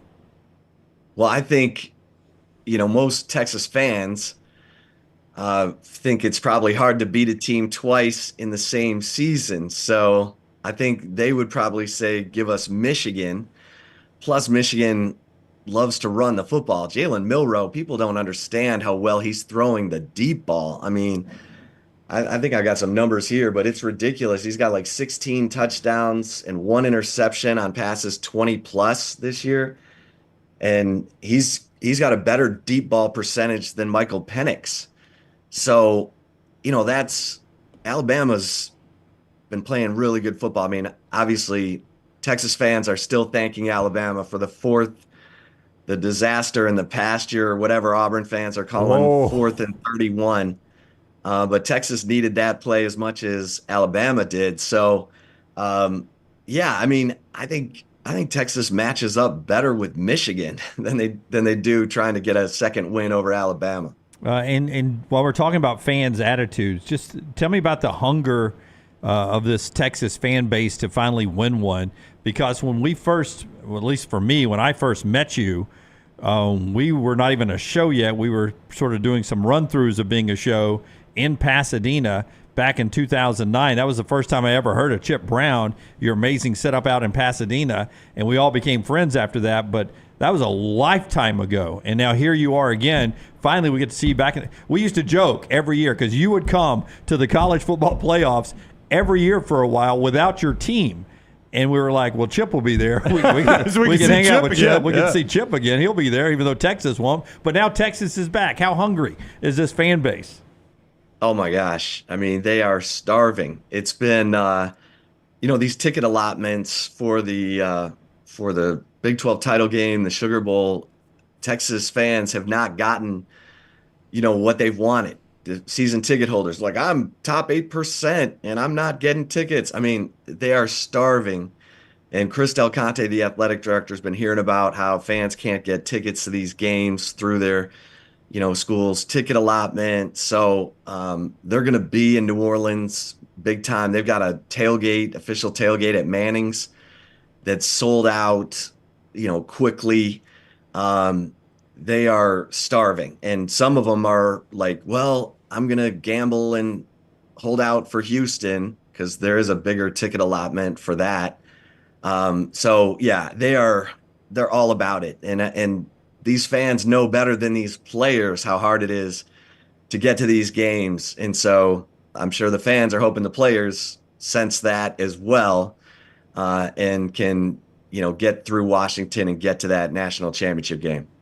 How often are you personally hit up for tickets? That's the one thing. Everybody thinks we get access to all these tickets because of what we do for a living. Yeah. Yeah. That cracks me up. They're like, hey, I'm like, I go on a media credential. Okay. Yeah. I'm not in the ticket business. So, call your rich friends. Chip, thank you. Hopefully we'll see you down in Houston. Love to catch up again, man. Have a great trip to New Orleans, though. It's a fun city on New Year's Eve. We've done it. Yeah, y'all are having the time of your lives here the next week, going to Vegas and then LA, then back to Vegas. I'm like, I want to come do your show. Come on. Yeah, come on. Well, one of us might trade with you by that second leg to Vegas. We might be like, I'll trade with Chip right now. Well, hopefully we'll see you in Houston. All right, buddy. Take care. Safe travels. Thank you very much. All right. All right. That is Chip Brown with us, 24/7 Sports at Horns247, Chip Brown 247. On Twitter is where you find him. He was with us, like all of our guests, on the JohnstonRVCenter.com hotline. We'll talk to Joel Klatt in the next segment. Actually, that just changed. His schedule changed with Fox down in San Diego. Okay. He is in San Diego doing Holiday Bowl. That's why his schedule with Fox changed. There was an interview change or something. So he's off today or maybe later on. We'll find out. It's probably going to be tomorrow. He was going to try to do later today, but probably going to be tomorrow if I had to guess on that one. Joe Klatt joins us every week. Thanks to our friends at MyBookie.ag. You can jump in with our friends at MyBookie.ag for the playoff bowl games today. Not the playoffs, but the bowl games and, of course, the playoffs as we go on January 1 with the semifinals. So looking forward to that with our friends at MyBookie.ag and by our friends at A+ as well, Brown. All right. A+ Tile Home Remodeling is where you go to update that master bath in the kitchen and perhaps the closet in the master bedroom. You know what I didn't do since the last time I read this? Check it out. Yeah, check it out. Probably didn't know I was coming back to you on that. Yeah, we're still. Yes, I was ready for the old MyBookie. Brad, though, Dunaway he's a favorite to get it done right. He's an odds-on favorite to get it done right. So my wife and I wanted to update our master bath, and she scoured the internet looking for the best contractor that could do it, and she found Brad Bell. Read all the reviews, talked to contractors, people that use certain contractors. Really, really liked what she got from Brad, and I am so glad we got him to do the work. He told me, he was like, a lot of times I bid against these one-day bathroom remodels that you see on a TV commercial. He said, first of all, normally I'm about half their price, and secondly, he goes, a lot of times they just come in and slap a shower over an existing shower, which sounds awful. Don't mess with that. Call Brad today, 205-422-1758, 205-422-1758. For Brad Bell, A+ Tile Home Remodeling anywhere in Alabama. Brad can help you out. Master bathroom and kitchen, and soon master bedroom closet there. 205-422-1758. All right. Rockstar, do we have that hot take open? Oh, boy. You got one coming up? I do. I got a couple of them throughout the show. I'd like to have that handy if we could get to So one. you got some Christmas hot takes? I got some Christmas hot takes. So you just sat around on Christmas. You're like, you know what? When we get back on Tuesday. It was all this morning. Do you have Oh, it, really? Rockstar? So hot take this morning? Yeah, several of them as I was preparing for this show. Ooh, hot take. Still burning. Forrester, can you give me Tim Beck pre-Aloha Bowl or Hawaii Bowl or whatever bowl it was? He's the head coach of Coastal Carolina, and you get Coastal Carolina in a bowl game in Hawaii, and the Chanticleer girls are out there on the beach. It's photo day at the beach. Right. And all of a sudden, you get the head football coach. He jumps out there, and he, he's on the beach in Hawaii, so he's shirtless. The mascot's there, and the Chanticleer dance team is there. Yeah. So you take a photo, right? They're not wearing their dance uniform. They are not wearing their dance uniforms, and old Diamond Head's probably got a great view behind them there for sure. Yeah, probably. Yeah, but old Tim Beck's there, and he's holding the Hawaiian Bowl logo, bash at the beach. Yep. And I think it's a team function, obviously, with everybody there. So they send out that photo on social media, and all of a sudden, crap hits the fan on social media, and they have to rip it down. I'm right about this, Forrester, right? They had to take it down. Yeah. Wait, why? Well, that's my hot take. Why? Yeah, I mean, look, it's kind of weird that the coach is shirtless with the dance team, but I don't think there's anything that. Well, yeah, people were saying it's inappropriate. He's the leader of the football program. This is the dance team. They're in bikinis, and he's in a swimsuit shirtless. He should not be in this photo. And I'm like, let's ignore that an overstuffed rooster is in there as well. I mean, is that blow up on that, Forster? I mean, I don't. I mean, like, would Nick Saban do this? Probably no. Would Kirby Smart do this? Probably no. Ed Orgeron would have. Would Ed Orgeron do this? I'm sure he has. No, would have. Would do it right now. Yes. If Ed had been on the beach, he'd have jumped in the picture. And look, it would be kind of normal if it was Orgeron. I don't know much about Tim Beck. I mean, know who he is, obviously, but. Yeah. I mean, tell me what is, if you're trying to find something wrong with this. No, I mean, it's kind of strange, but I don't think there's anything nefarious about it. Yeah, I mean, it's girls in a bikini and a guy in a swimsuit. You see that at every single beach in the world. And I guarantee what happened is he's probably hanging out with the team.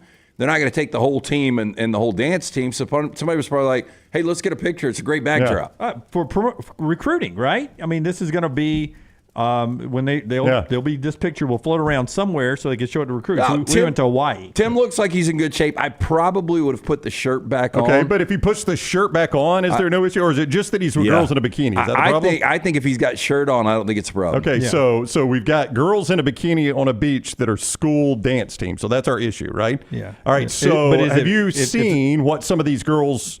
I know this sounds like an old man, but I'm just making a point here. What some of the dance teams wear. Yeah. So if they're in their dance team costumes standing on the beach, no problem, right?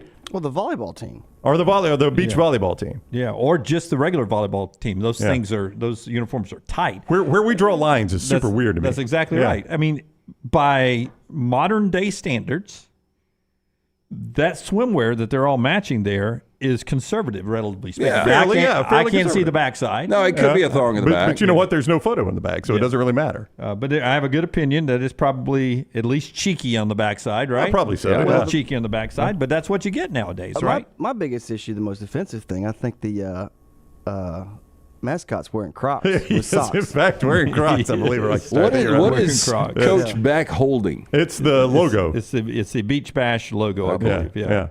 And it's like a chain around his neck, Lance. It's like a oversized necklace. And, there's a young lady that's got her hand on the small of his back, and he appears to have his hand on her shoulders. Yep. That is the extent of the touching that is going on, God forbid, between a man and a female. Yep. I don't get why this was a deal. And it is still, this has been a week long, and he's still having to apologize. Yeah, see, I haven't seen anything about this. No, there's an apology. There's an absolute apology. Wait. How did he pull down? Yeah, please tell me how he frames his apology. I'm going to have to pull it back up. If you'll give me 1 second, I'll pull it. Tim Beck is his name, right, Jimmy D? Yeah, it is, Tim Beck. And by the way, he went out and coached a hell of a game. Coastal Carolina won the game. Yep, I thought San Jose State was going to have a mad on based on the fact they got left out of the Mountain West championship game, and they were one of the hottest teams down the stretch. But, yeah, they played a hell of a game. Yeah. The decision to post the team, this is Tim Beck's statement here. He's released a statement on this, by the way. Yeah. Before the game, I think. The decision to post the photo for #TillTuesday was mine. We are in Hawaii as a program, and our dance team is an important part of that. As head football coach, I'm responsible for all aspects of our program. The decision to delete the photo was made because the focus of the post was distracting from our time in Hawaii and our preparation for Saturday's game. That decision was mine, Beck said in a statement. Yeah. Now, see what I like about Tim Beck right here?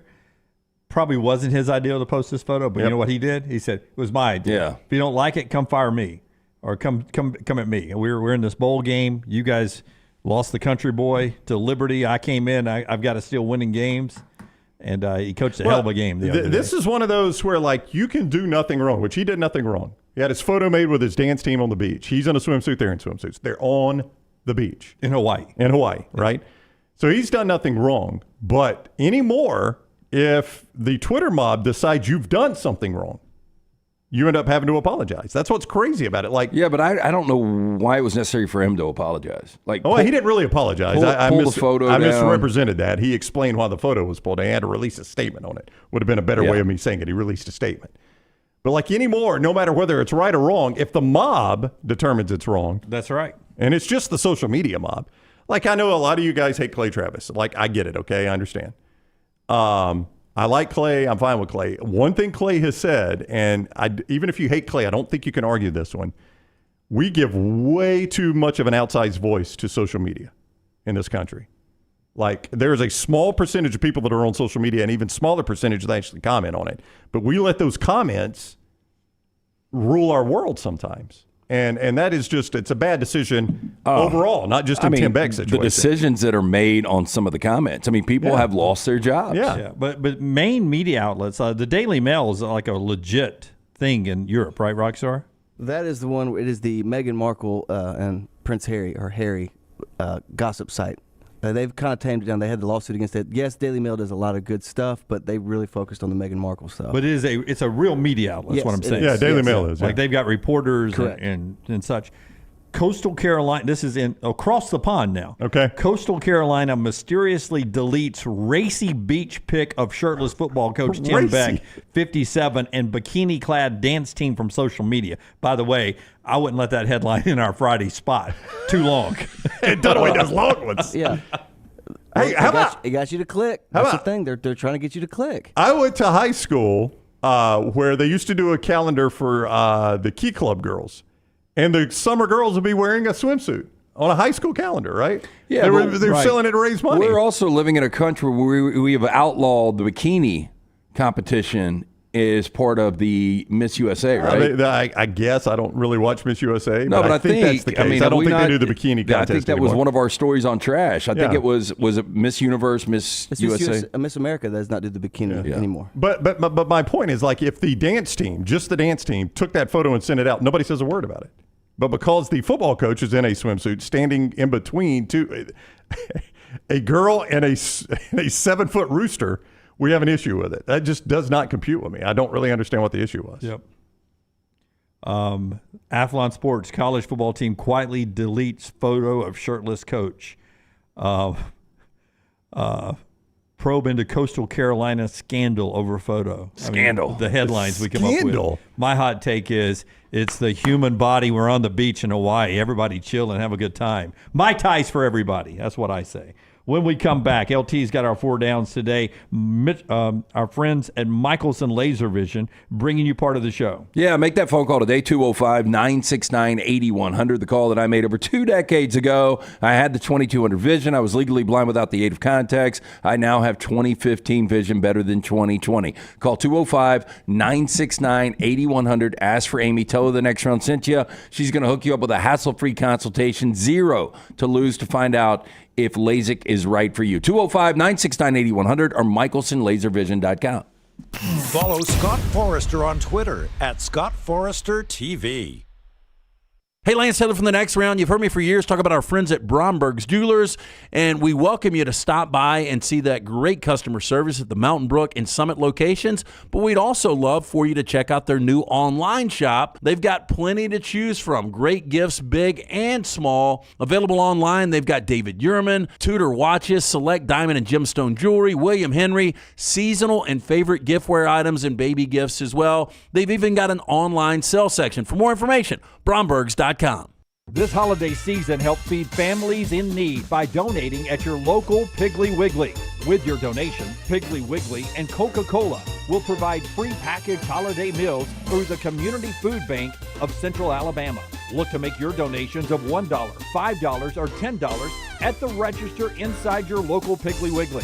Visit thepigbeham.com or mypigglywiggly.com for the location nearest you. Enjoy the real magic of the season.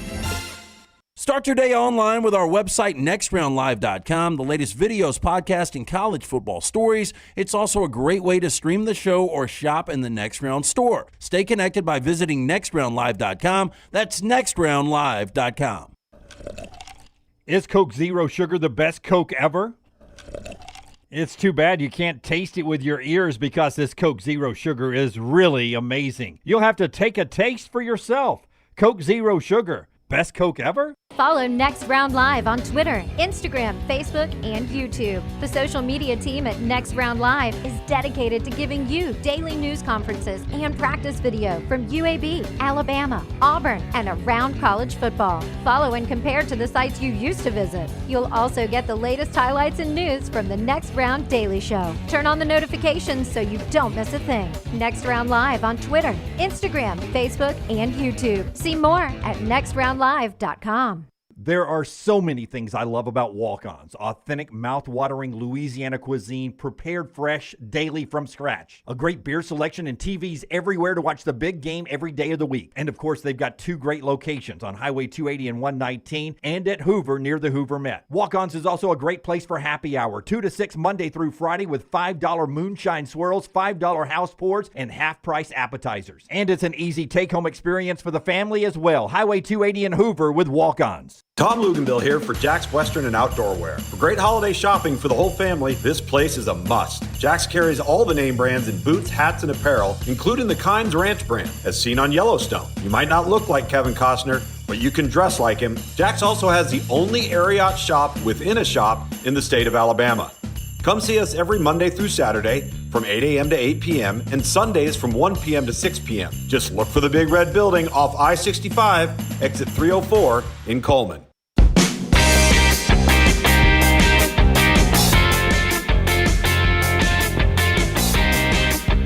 LT rolled in with a little trail mix today that looked homemade. Was that homemade trail mix? It was homemade trail mix.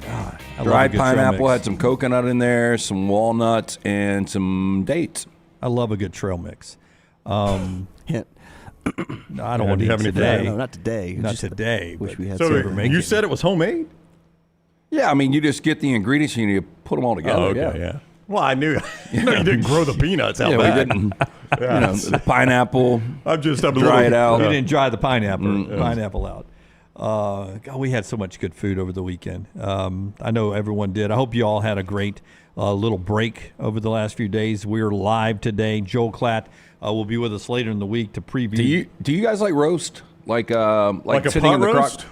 Yeah, our man C. Stu got up yesterday at 7 a.m. and started he did the pot roast with carrots, potatoes, with the fingerling potatoes, and with mushrooms. And it was fantastic. Oh, it's one of my favorite meals. Oh, it was incredible. Yeah, one of my favorite meals. Maggie made homemade bread for the first time ever. And she was making the bread, and I was like, have I ever seen you do this? And she's like, no, I've never made homemade bread before. Like, she's kneading it and... See, Nancy has done that too, and isn't it a pain in the ass to make? It is, but it's either a huge success or it sucks ass. Yeah. It's either one or the other.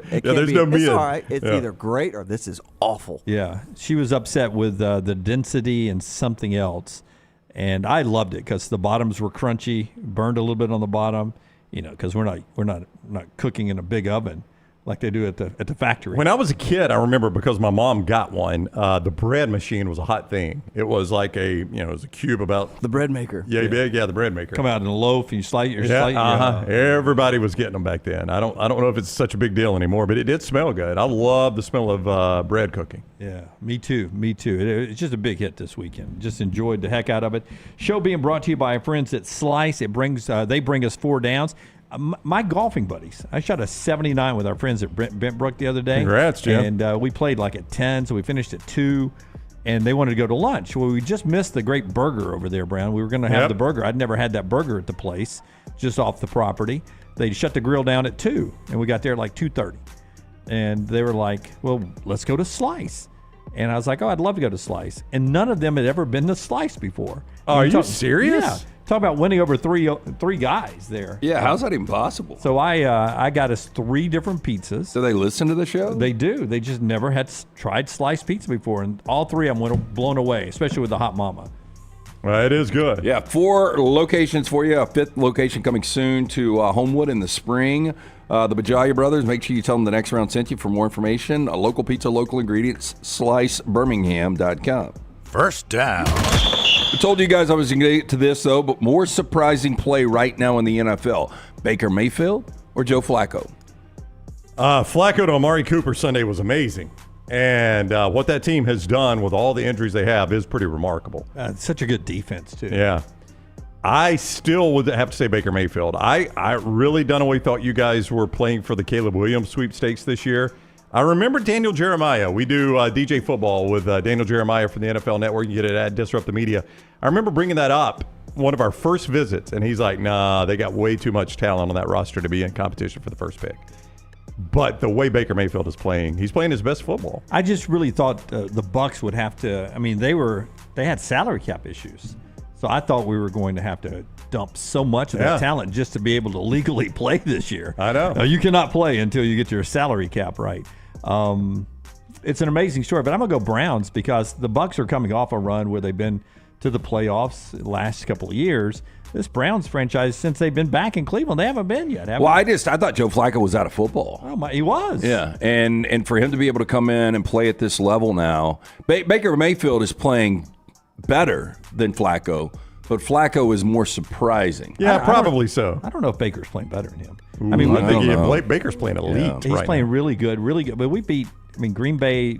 I think the way they're playing right now, Green Bay is the best team we beat. Jacksonville, record-wise, is. Yeah, y'all dismantled Jacksonville. But the way you played against Jacksonville is the best I've seen you play. Now look, the Jags are a mess right now. They are. They're a complete mess, but y'all dismantled them. We did.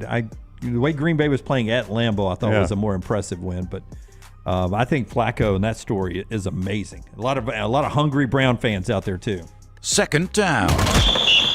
Bigger surprise yesterday. Raiders win over Kansas City in Kansas City, or the fact that the Ravens win by double digits going away in San Fran. At least the Ravens are a good team. Look, and the Raiders have played better under Antonio Pierce, but Dunway used to never go to Arrowhead and get wins, and now people are getting wins at Arrowhead left and right this year. They say they still believe, even though they're 9-6, that they can still accomplish their goals in Kansas City. But 2014 at Arrowhead and Antonio Pierce, I mean, that's not like his first choice at quarterback either. Aiden O'Connell, you don't think he'd play Aiden O'Connell all year? And he's 4-3 with that guy at quarterback. Dude, Aiden O'Connell didn't complete a pass for an hour and 53 minutes of real time. I swear to you. I know. I'm watching the game. Hour and 53 minutes. But it just felt like an old Raider game, the way they were taking sort of last-second forearm shivers as quarterbacks or players were going down. They played physical. Yeah, conditions were a factor though, and they got away with it. But the fake punt, that was a heck of a throw by the punter. I just couldn't believe in those conditions they tried something like that. But can you believe the throw the punter made? No. The Chiefs looked like they did not want to play on Chris. They didn't have no desire to be out there. They did not look engaged at all. And that's the problem. And Travis Kelce let it on that play Lance is talking about. Slam the helmet. And Andy Reid told the manager, this is so high school. Yeah. Told the manager, don't give him his helmet. If he's going to throw his helmet, let him sit out a play. Yeah. And Kelce did. So it's obviously boiling over. That's a very frustrated team. And I told my family, it looks like they're going out of business. And Bobby from Homewood responded and said, Ronnie Marchant, his on Twitter, Ronnie Marchant's coach of the team now. Their freaking injury table collapses. It's like everything's falling apart for them. It was Pacheco goes to lay down on the injury table and it completely collapses. Yeah. I'm like, this franchise is just falling apart now that Yoko Ono has shown up. She's tearing them apart that way. Yoko. Yeah, she really is. Yoko's tearing them apart. Such a poor take that she impacts the team at all. Oh, they've been awful with her there. Such a poor take. You don't think there's any correlation? Hey, Travis Kelce's playing his ass off. Oh, yeah, he's not doing crap. Yeah, he's not doing anything. Taylor's not, double teamed. You can't. Ask Aaron Donald about that. He gets triple teamed. Taylor's not in charge of keeping your wide receivers intact, or she's not dating Patrick Mahomes, who, again, was looking more at the pass rush than he was anybody else. He used to never do that, too, you know. Third down. Jared Leto, 52 years old today. Two roles he's most famous for. What is the more depressing role? I don't even know if you guys have seen this. Dallas Buyers Club. I've seen it. He's incredible in it. And Requiem for a Dream. Not seen that one. So I'll go Dallas Buyers Club. Sad movie, but well acted by Ian McConaughey. Yeah. Yep. I'll go Dallas Buyers Club. Both bad innings. Dallas Buyers Club, he dies, and then Requiem, I guess he probably dies. He loses his arm to heroin. He won an Oscar for Dallas Buyers Club. Yep. He was also a great role, terrible movie. Rami Malek and Denzel Washington came out during COVID. Oh yeah. I tried to watch the very beginning of it, and I couldn't All do the it. little things. Yes, thank you, Lance. Hey, the trailer looked good. He played a good creepy role, but the movie was awful. And I think that was Rami Malek's first film after being Oscar nominated. Is he a big method actor? Leto, Yes. he strikes me as one of those method actors. He's also supposed to be a super creep. Oh, really? Musician. Yeah, I mean, like he's like with the ladies. Oh, you know that how good looking you are. I'm a musician. I'm an actor. I mean, it's 30 Seconds to Mars. Is that his he's group? the lead singer of a band. You know who has become one of my favorite actors, and I made a decision. John Leguizamo. I made a decision over the Christmas break. I had done the first 4 seasons of Peaky Blinders, and I gave it up at the end of the 4th season. I didn't like the plot twist, and people were like, just give it a chance. So I gave it a chance. The 5th season is incredible. I wasn't huge on the last season, but I finished the last 2 seasons. It's only 6 episodes per season. And Cillian Murphy is one of the best actors of our generation. Oh, he's really good. He is phenomenal. And I got to say, I think his role in that is one of the best TV characters of all time. I haven't seen it, but I think I've tried twice. I've heard it saying Cillian. I've heard it called Killian. Yeah, I've heard it Killian more recently, but I've always called him Cillian Murphy. And you get to see him full frontal on 28 Days Later. I'm not interested in that, but he is so good in Peaky Blinders. So good. Yeah, I'll tell you, if you're going to watch it, Lance, try it with it. Did you use subtitles? Yeah. On it? That's the only way to watch this with the subtitles. Jeff asked, is LT watching this season's Fargo? Apparently it's taking a weird twist. Well, I took a weird twist in the final episode I saw, which was episode 3 or 4. So I haven't caught up, but yes, I am watching. 4th down. Lars Ulrich is 60 today. That'll make you feel old. Ultimately better career, Lars or Alex Rodriguez? Is he the guy from Oasis? He is. He's the guy from the drummer from Metallica. Was there a Lars in Oasis? Well, there's a Liam. I don't know that you could have gotten more Oasis to Metallica. That's a pretty big gap right there. It's got to be Lars. I think I'd go Lars Ulrich too. I mean, they have turned into they are a company. They're not a band. They're a company. Yeah, it is a brand. It's still kicking. Alex Rodriguez. I wonder how much the steroids is going to diminish the career. Like, I never think about it. I know you guys don't think about it. I never think about it. Well, you said you want to feel old. You want to feel old. The girl from the lingerie counter, can I take something out for you? I saw this over the weekend. From Christmas Vacation. She's 70. Her last name's Scorsese. What's the relation? I don't know, but I think that's the only film she ever did, but she is 70. Yeah. That was a tough role, wasn't it? I saw a side-by-side of her. And is it different? Yeah. Well, I mean, it's what's that, 30 years? That movie's been out? 1989. 89? I mean, age comes for all of us, guys. I just saw that scene this weekend. Well, let me ask you, her side by side, does it look better? Does she look better from then till now than Madonna? No, than Clark Griswold, than Chevy Chase. Oh, I'll tell you who looks the worst is Randy Quaid, where he's come since 1989. He's still got the Randy beard? let himself go? Yeah, Randy Quaid let himself go. I don't know who's worse. I would probably say she has aged better than Chevy Chase. Okay, there she is. I mean, 89. That's her. I mean, that is top shelf right there. And I remember watching that in 1989. Good 80s hair there, too. Thinking it was extremely top shelf. And then she has a, do you have the After Reichstar? I saw it this morning. Let's see if I can find it. Okay. It's crazy about that scene. She always has to bend over and pick out things from the counter. And Chevy notices. And then she later has the pool scene. Remember where she's he's imagining the pool in the backyard? Her last name is Scorsese, though, Lance, and I've always wondered if she's Nicolette Scorsese. I mean, there's got to be a connection. That is such a random last name. Because I'm going to say her acting skills probably not A+. Probably not. I mean, she's got very few lines. She's got some attributes. Yeah, she does have that. All right, so Rockstar has found that today. I mean, you tell me, do you think she aged better or worse than Chevy Chase? I can't. This is still from a film. I can't click. No, I think she aged pretty well. Yeah, I mean, relatively she's speaking, better than Chevy Chase, no doubt. She's freaking 70, right? I know. Give her a break. I think she's aged better than Chevy Chase. Yeah, absolutely. I mean, that would be a tough bar to live up to. It would be. It would be. Would be. All right, that's our 4 downs brought to you by our friends at Slice. Also, our friends at Odie's. Wednesday nights, trivia nights. Always a good time for live music on the weekends. Holidays, this time of year when you go by, it's like a family reunion at Odie's every day. Oh, yeah. Like today will be an incredible lunch. People that are knocking off work, taking the holidays off, family, friends in town. Stop in. Incredible food. Try the grilled cheese chili. What about, have you guys ever done chili with a corn dog? No, but I would. That sounds like a winner. You could do that today, too. Fabulous food. 2 locations now, the original in Crestline.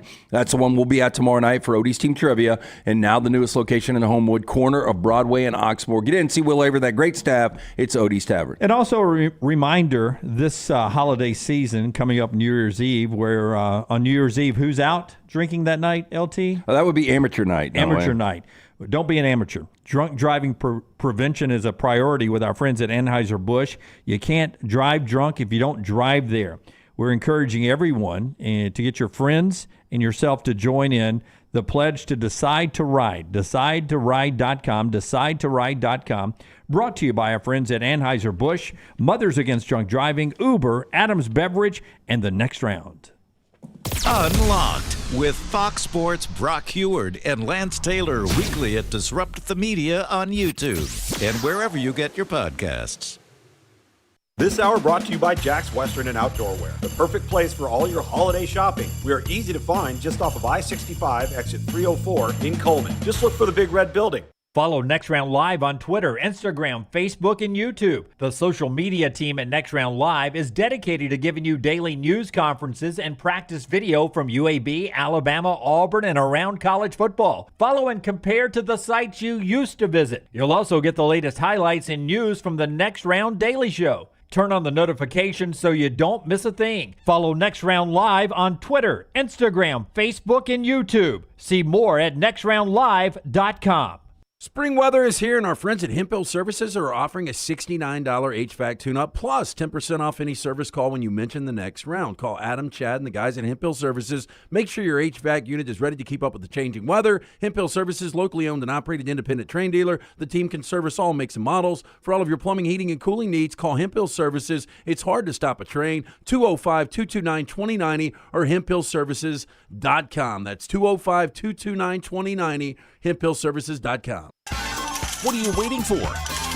It's non-stop gaming action at Birmingham Racecourse Casino. Come play more than 900 of the latest and greatest games around, featuring fun bonuses and big jackpots. You can wager and win on horse and greyhound races from all over the world. There are more ways to win at Birmingham Racecourse Casino. Birmingham Racecourse Casino, located off I-459, exit 31, Derby Parkway. Must be 21 or older. You want to look great while supporting your favorite show? You know the place to go is the official Next Round store at nextround.store. Yes, there are .store domains, and we have one. From shirts to hoodies to hats and all kinds of fun stuff, you can rep the Next Round anywhere you go. At the beach, Next Round hats to block out that sun. Up north in the winter, get you a comfy Next Round hoodie. Just need something to put your $20 beer in at a game? Get you a Next Round koozie and throw that thing in your pocket. You never know what stuff Jim's going to make me put in there next. Check it out. It's the Next Round store at nextround.store.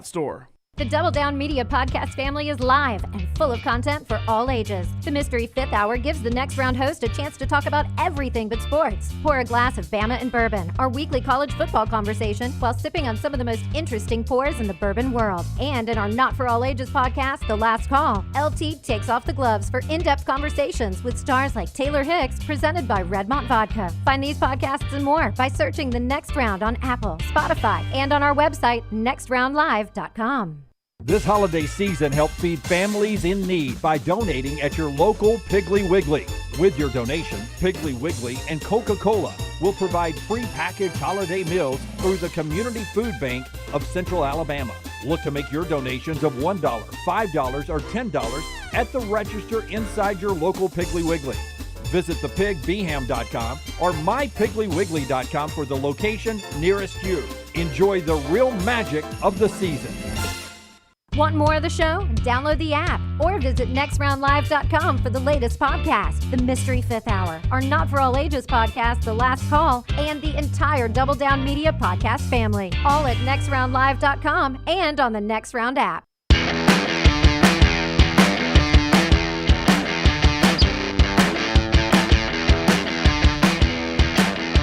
More hot takes coming up in our next segment as we continue on today, but a couple other things to get to, including just how good Ole Miss is going to be next year. Hotty toddy, he has killed it. Interesting debate that Taylor and I had on Friday. I want to bring these folks in on that, but I want to remind you, our friends at Weight of Wellness are there to help you with your weight loss in 2024. They can also help you get your blood pressure and cholesterol in check right now, just go to this website, aplanforme.com, aplanforme.com. That'll get you to the Way to Wellness website.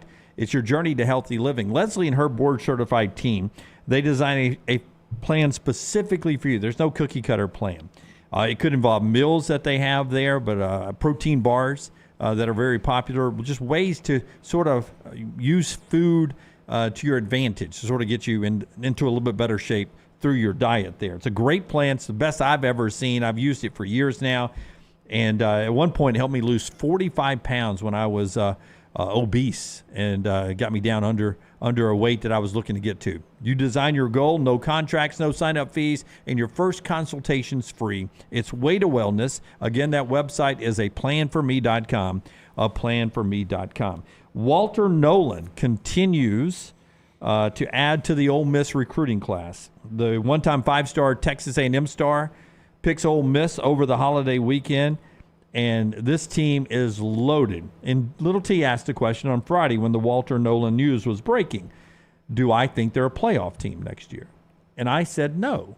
I think they will not be able to maintain a 10-win season again next year.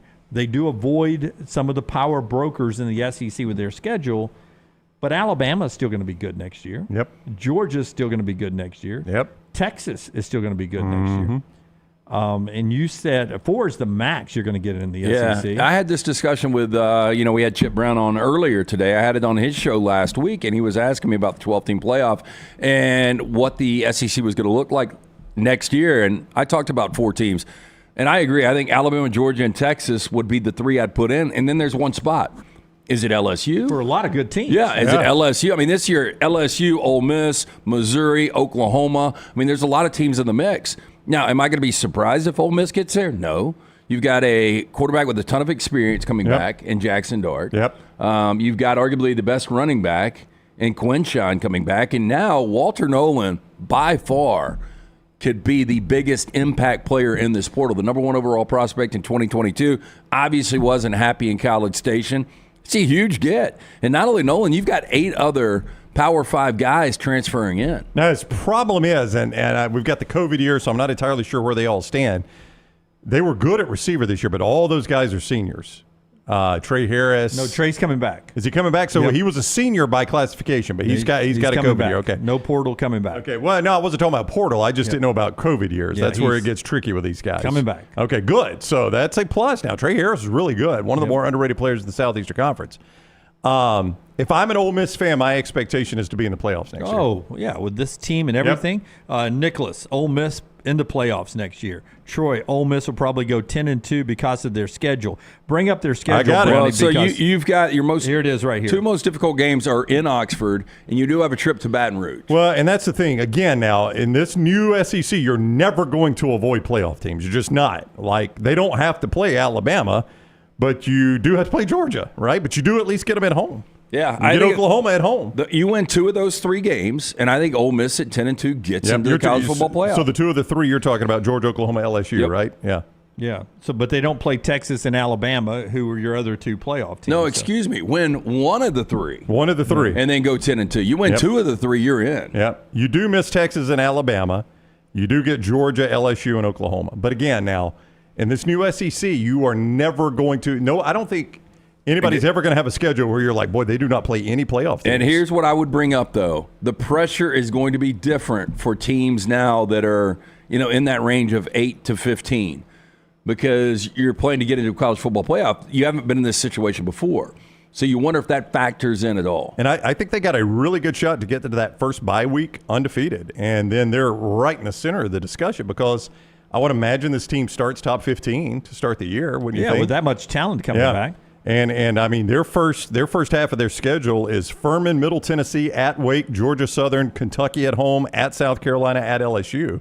They got a shot to get to that bye week undefeated. And, now you've only got 5 games left. You're undefeated. You're right in the middle of the playoff discussion. Troy Kiffin will choke in the swamp just because it's lane there. Landmine Believer says, if this was the portal class coming in for Auburn, I'd be screaming that they were a playoff team next year. This Auburn team next year may be one of the people that could be battling for that 4th spot. I don't know. Yeah. I mean, Tennessee, they don't think they're going to fall off too far. I mean, it's not going to surprise me. I mean, Oklahoma to look as bad as they did in year one under Venables, with the roster more full than what Auburn had this year. So I think year two, I think Hugh's going to completely turn this around. I think it's going to be close to a 10-win season, and they are amongst LSU, Ole Miss, Missouri, all those other teams, fighting maybe for that fourth spot. Kentucky. I mean, it's a lot of decent teams in the SEC, which is going to make it a really tough thing. It's amazing what Kiffin is doing there. I just don't think it. And Tennessee's a team we're not even talking about. That's exactly. I just passed by them briefly there, and we'll find out a lot about Josh, I guess, this year and what he's doing. But it's Nico Amalieva time, right? I don't know why we did not see him more down the stretch. Yeah, I mean, and I wonder if you'll see him a lot in the bowl game, right? I mean, why not? Why not? What is Milton's status even? He's not declared that he's not playing in the bowl game. He ain't going to the NFL. Yeah, but I mean, if Nico is your future. If he's your future, I always believe you use these bowl games almost like a extended spring game, right? That's what I always want. If I'm not a playoff, I want to see the future. Now, I get you have to balance it. Like if I've got a senior quarterback that's given me a lot, he deserves that one last shot. But I do, if I'm a Tennessee fan, I have seen all I need to see of Joe Milton. It's Nico time for me. I agree. And I'd like to see it starting in the bowl game.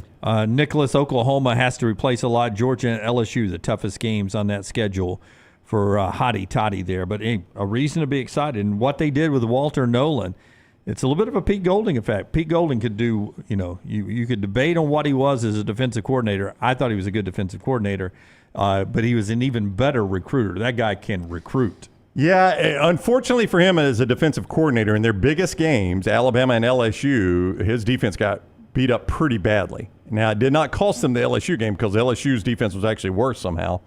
But, in Alabama, they just couldn't get stops there in the second half. When you looked at their schedule this year, you would have said it comes down to 3 games, and they won one of those 3 games. Yeah.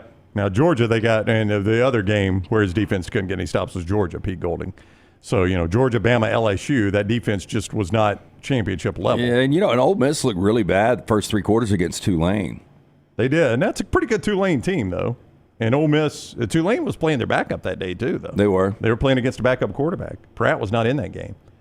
While you guys were gone, FSU went to war with the ACC. I'll give you guys a chance to comment about that coming up on the other side. Show being brought to you by a couple of great sponsors, including our friends at Hemp Hill LT, who continues our best and worst of the weekend.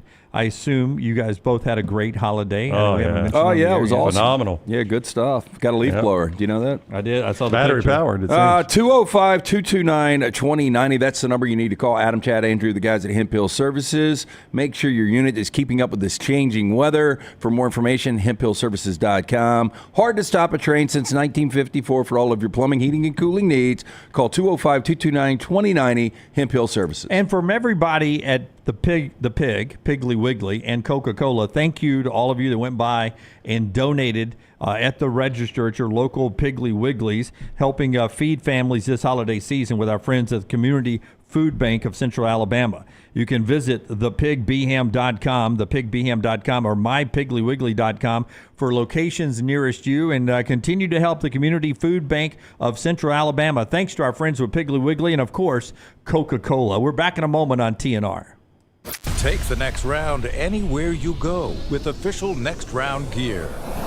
Buy yours today at nextround.store. This hour brought to you by Jack's Western and Outdoor Wear, the perfect place for all your holiday shopping. We are easy to find just off of I-65, exit 304 in Coleman. Just look for the big red building. Is Coke Zero Sugar the best Coke ever? It's too bad you can't taste it with your ears because this Coke Zero Sugar is really amazing. You'll have to take a taste for yourself. Coke Zero Sugar, best Coke ever? The Next Round is so much more than the show you get from 9 to 1 each day. So make sure to head to our official YouTube channel at Next Round Live and subscribe to get all of our latest content. We, of course, have plenty of specialty content and shorts based all around the sports in the heart of the SEC. But we also talk pro sports, gambling, lifestyle and entertainment, and so much more. It's the Next Round YouTube channel where you never know what you're going to find next. Subscribe now to see the latest content and get notifications when we go live. That's at Next Round Live on YouTube. This holiday season, give yourself the gift of peace of mind with a credit card from Legacy Credit Union. Why risk shopping with cash when you can enjoy the safety and convenience of shopping with their contactless credit card? With a Legacy credit card, you can enjoy incredible perks like rates as low as 8.9% APR, no annual fees, and no balance transfer fees. But that's not all. Earn fantastic rewards for travel and merchandise through Scoreboard Rewards. Apply online today at LegacyCreditUnion.com to make your holiday shopping not just safer, but smarter. APR annual percentage rate. Certain restrictions may apply. Subject to approval. Federally insured by the NCUA. Hey, Ryan Brown here from The Next Round. Do you want to help pay for my kids' college and look great while you're doing it? You need to go to The Next Round store. Everything from hats to short sleeve and long sleeve t-shirts, sweatshirts, hoodies, zip-up hoodies, and much more. And we're adding new things all the time. Why would you not want to see my kids get a great college education and look great out in the public while you're doing it? Get the gear we wear all the time on the show, and there's only one place to get it. NextRound.store. That's NextRound.store. Storm season is here. Make sure you have a plan of action in place right now. Greg from Pell City and Storm Restoration Roofing should be your first call when storms hit. Insurance companies love working with Storm Restoration Roofing because of Greg Nelson's name and reputation in the industry. When storms hit, call Greg Nelson. He's local, 205-542-3531. He's the home of the free no-cost roof inspection. Greg from Pell City on Facebook, 205-542-3531. It's Storm Restoration Roofing. Want more of The Next Round? Download the app or visit nextroundlive.com for the latest podcast, The Mystery Fifth Hour, our Not For All Ages podcast, The Last Call, and the entire Double Down Media podcast family. All at nextroundlive.com and on the Next Round app. Start your day online with our website, nextroundlive.com, for the latest videos, podcasts, and college football stories. It's also a great way to stream the show or shop in the Next Round store. Stay connected by visiting nextroundlive.com. Jim Dunaway, Lance Taylor, Ryan Brown, and Rockstar. Live from the Birmingham Racecourse Casino Studios, The Next Round, presented by Bud Light, is on now. All right, travel day for Alabama. Also for the folks at Michigan, Texas, and Washington as we all move now to the location of the semifinals. It's game week. It's 6 days away.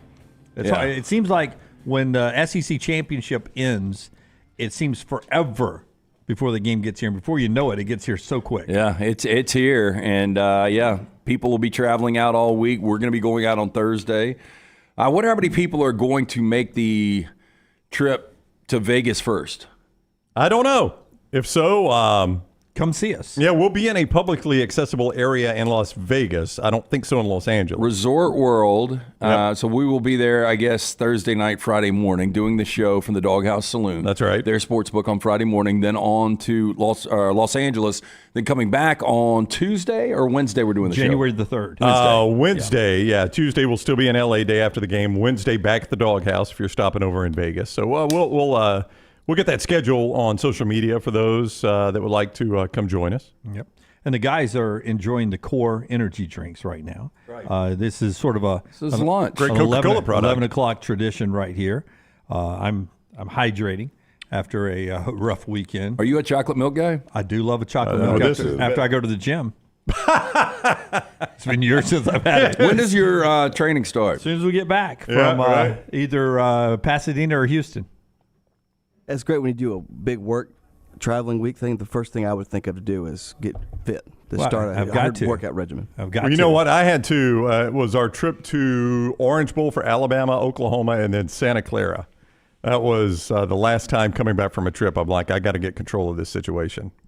It had gotten away from me a little bit. Weight-wise? Yeah, weight-wise and just workout-wise. I had ignored my workout for a while because, just so busy, Christmas and all that. Yeah. Just did not exercise anymore. When I travel, first day workout, I'm great, and then it falls apart. And we just had a lot of travel, Christmas, all those things. I had not worked out in quite a while. My weight was getting out of whack. Yeah. And I came back home then, and I'll tell you what I did. I said, I'm going to the Masters. And in April, I knew I was going to the Masters that year, and I set a goal for myself. By the time I'm at Augusta, I want to weigh X. And so I set that goal and I hit it. Yeah, it's a good way to do it. Barely, but I hit it. Daniel says Jim is praying Bama wins just so he has one more week before he starts working out. Yes. Can't wait till we get to 12-team playoffs. I can keep pushing it further into the future. Right. No, I mean, I'll be totally honest. My worst of the weekend is I've got apparently chronic tight hamstrings. And it's been a problem on my left leg. It went away. That means you don't do anything. That's exactly right. Yeah. LT, thank you. You're not severe atrophy due to inactivity. Thank you, Dr. Taylor. No, I'm just saying, you keep this up, they're going to be cutting a hole in your wall and taking you out with a crane. My 600-pound. My little guy sent me a picture or a little video of the two 600-pound sisters or whatever.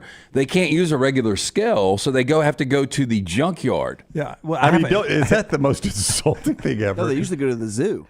But see, do they really go to the zoo? I haven't gained weight, LT. It's the fact that what I do have is not being worked out. No, but what I'm saying is, if you become immobile, that's going to be a problem. So what are they saying about your hamstrings? Oh, I got to stretch, Brown. I got to exercise. Stretching is not exercise. That's stretching. I've got to stretch and exercise, but really, I got to stretch first. I got to loosen these puppies up. Well, that's easy. Anybody can stretch. Yeah, it's not as easy for those of us that have tight hamstrings. A little pain involved. I know. It's going to be a lot of pain if you snap one of those. Yeah, that's what it feels like every time I stretch. I feel like it's one of Rockstar's guitar strings. It's about to pop. Here's. I do a lot of standing lately. In fact, I'm standing right now on the show. I don't know if you can tell. Oh my God, you're standing. That's Rockstar not noticed it, but I could tell.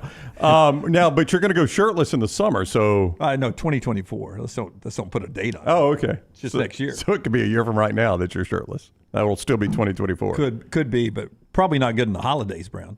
For instance, a friend of ours gifted us some white chocolate bread pudding. That's right. With really? Nice scoop of ice cream. So a friend of yours, not a friend of the show. Yeah, friend of mine. Yeah, because I love that stuff. That was delicious. Maggie made the baked ziti. Oh, yeah. I had baked ziti twice in 1 week. No, this is the toughest time, man. Oh, it is so hard. Yep. My friend Mike. So, Mrs. Pavlik's ziti or Maggie's? No, this was Maggie's. I'm saying which one? Oh, it's Maggie's by just a little bit. just a little bit. Hesitation. He's doing that. Lance tried to disguise his coverage, but Dunaway read the field. He didn't throw that pick. Yeah. Maggie does a lot for me, man. She does a lot for me. That's right. She does. Including making great baked ziti. Yeah, it's different, LT. One's from the old country. We kept running the same play. Finally, threw the pick. One's from the mud puddle. One's from Publix. Yeah. But it was good. It's really good. I'm going to have some for lunch today. It's just delicious. Fantastic. I hope everyone had a great day. This hour of the show being brought to you by our friends at Storm Restoration Roofing. One thing, I think it was Christmas Eve. Was it Christmas Eve, that big windstorm blew through? Christmas Day for me, yeah. It was, after midnight. Yeah. When Santa was coming. Santa had to fight through that. Yeah, you're going technical on me. Yeah, technically it was past midnight. Yep. It woke me up. It was blowing by. When I came to work this morning, limbs in the parking lot everywhere. If you had any roof damage, always we tell you about Storm Restoration Roofing. You can call Greg from Pell City, 205-542-3531, 205-542-3531 for that free no-cost roof inspection. There you see Greg on the left and a satisfied customer there on the right. That number right there gets you that free no-cost roof inspection. You can also look him up on Facebook, Greg from Pell City. Over 20 years in the business, A-plus rated with the Better Business Bureau, the best warranties, and he has a great relationship with insurance companies. That's going to help you. 205-542-3531 for Storm Restoration Roofing. All right, I want to give you guys a chance to talk about Florida State. We spoke earlier about the portal and the players that are not going to play in the Orange Bowl. But then on Friday, they started the legal proceedings that Little T and I covered on the show to leave, well, not to leave the ACC, but to sort of explore getting their grant of rights back. And a lot of people believe it's their first step to leaving the Atlantic Coast Conference. And there were comments from the ACC coming back and releases. And I just wanted y'all's thoughts on what's going on at Florida State right now. What do you think comes of this? What's the end game? How does this all shake out? Boy, I don't know, Brown. Obviously, Mike Norvell's done a great job. And in 9 out of 10 years, you go undefeated in the ACC, you're going to get into the college football playoff. My thing is, Florida State can take off. They're not Notre Dame. They don't have that brand. Where are they going to go? And that's the thing. This feels like a play for leverage with the ACC because where are you going? Well, we started talking on Friday like at some point though, it becomes a broken marriage. I mean, if you exactly, you can push too far. You've already pushed us in the summer to where we rearrange the revenue thing to where you and Clemson, whoever's successful, gets more of the pie, and you don't have to share it with everybody else. Now you've done this; you've taken it to court. Yeah, but I mean, what would the ACC do, Dunaway? They're not going to kick them out of the league.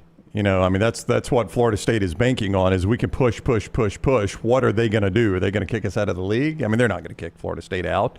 It was being reported on Friday by some that this was the first step of the end of the ACC, that this was very early days Pac-12 having some issues, and that if Florida State is successful in the courts, that Clemson and the other of the 7 that were disgruntled this summer will follow in legal actions, and this could be the end of the ACC. Well, and that may be your Hail Mary here, Lance, is that you get enough drafting partners that you can cobble together a football conference that is better for you than the ACC is.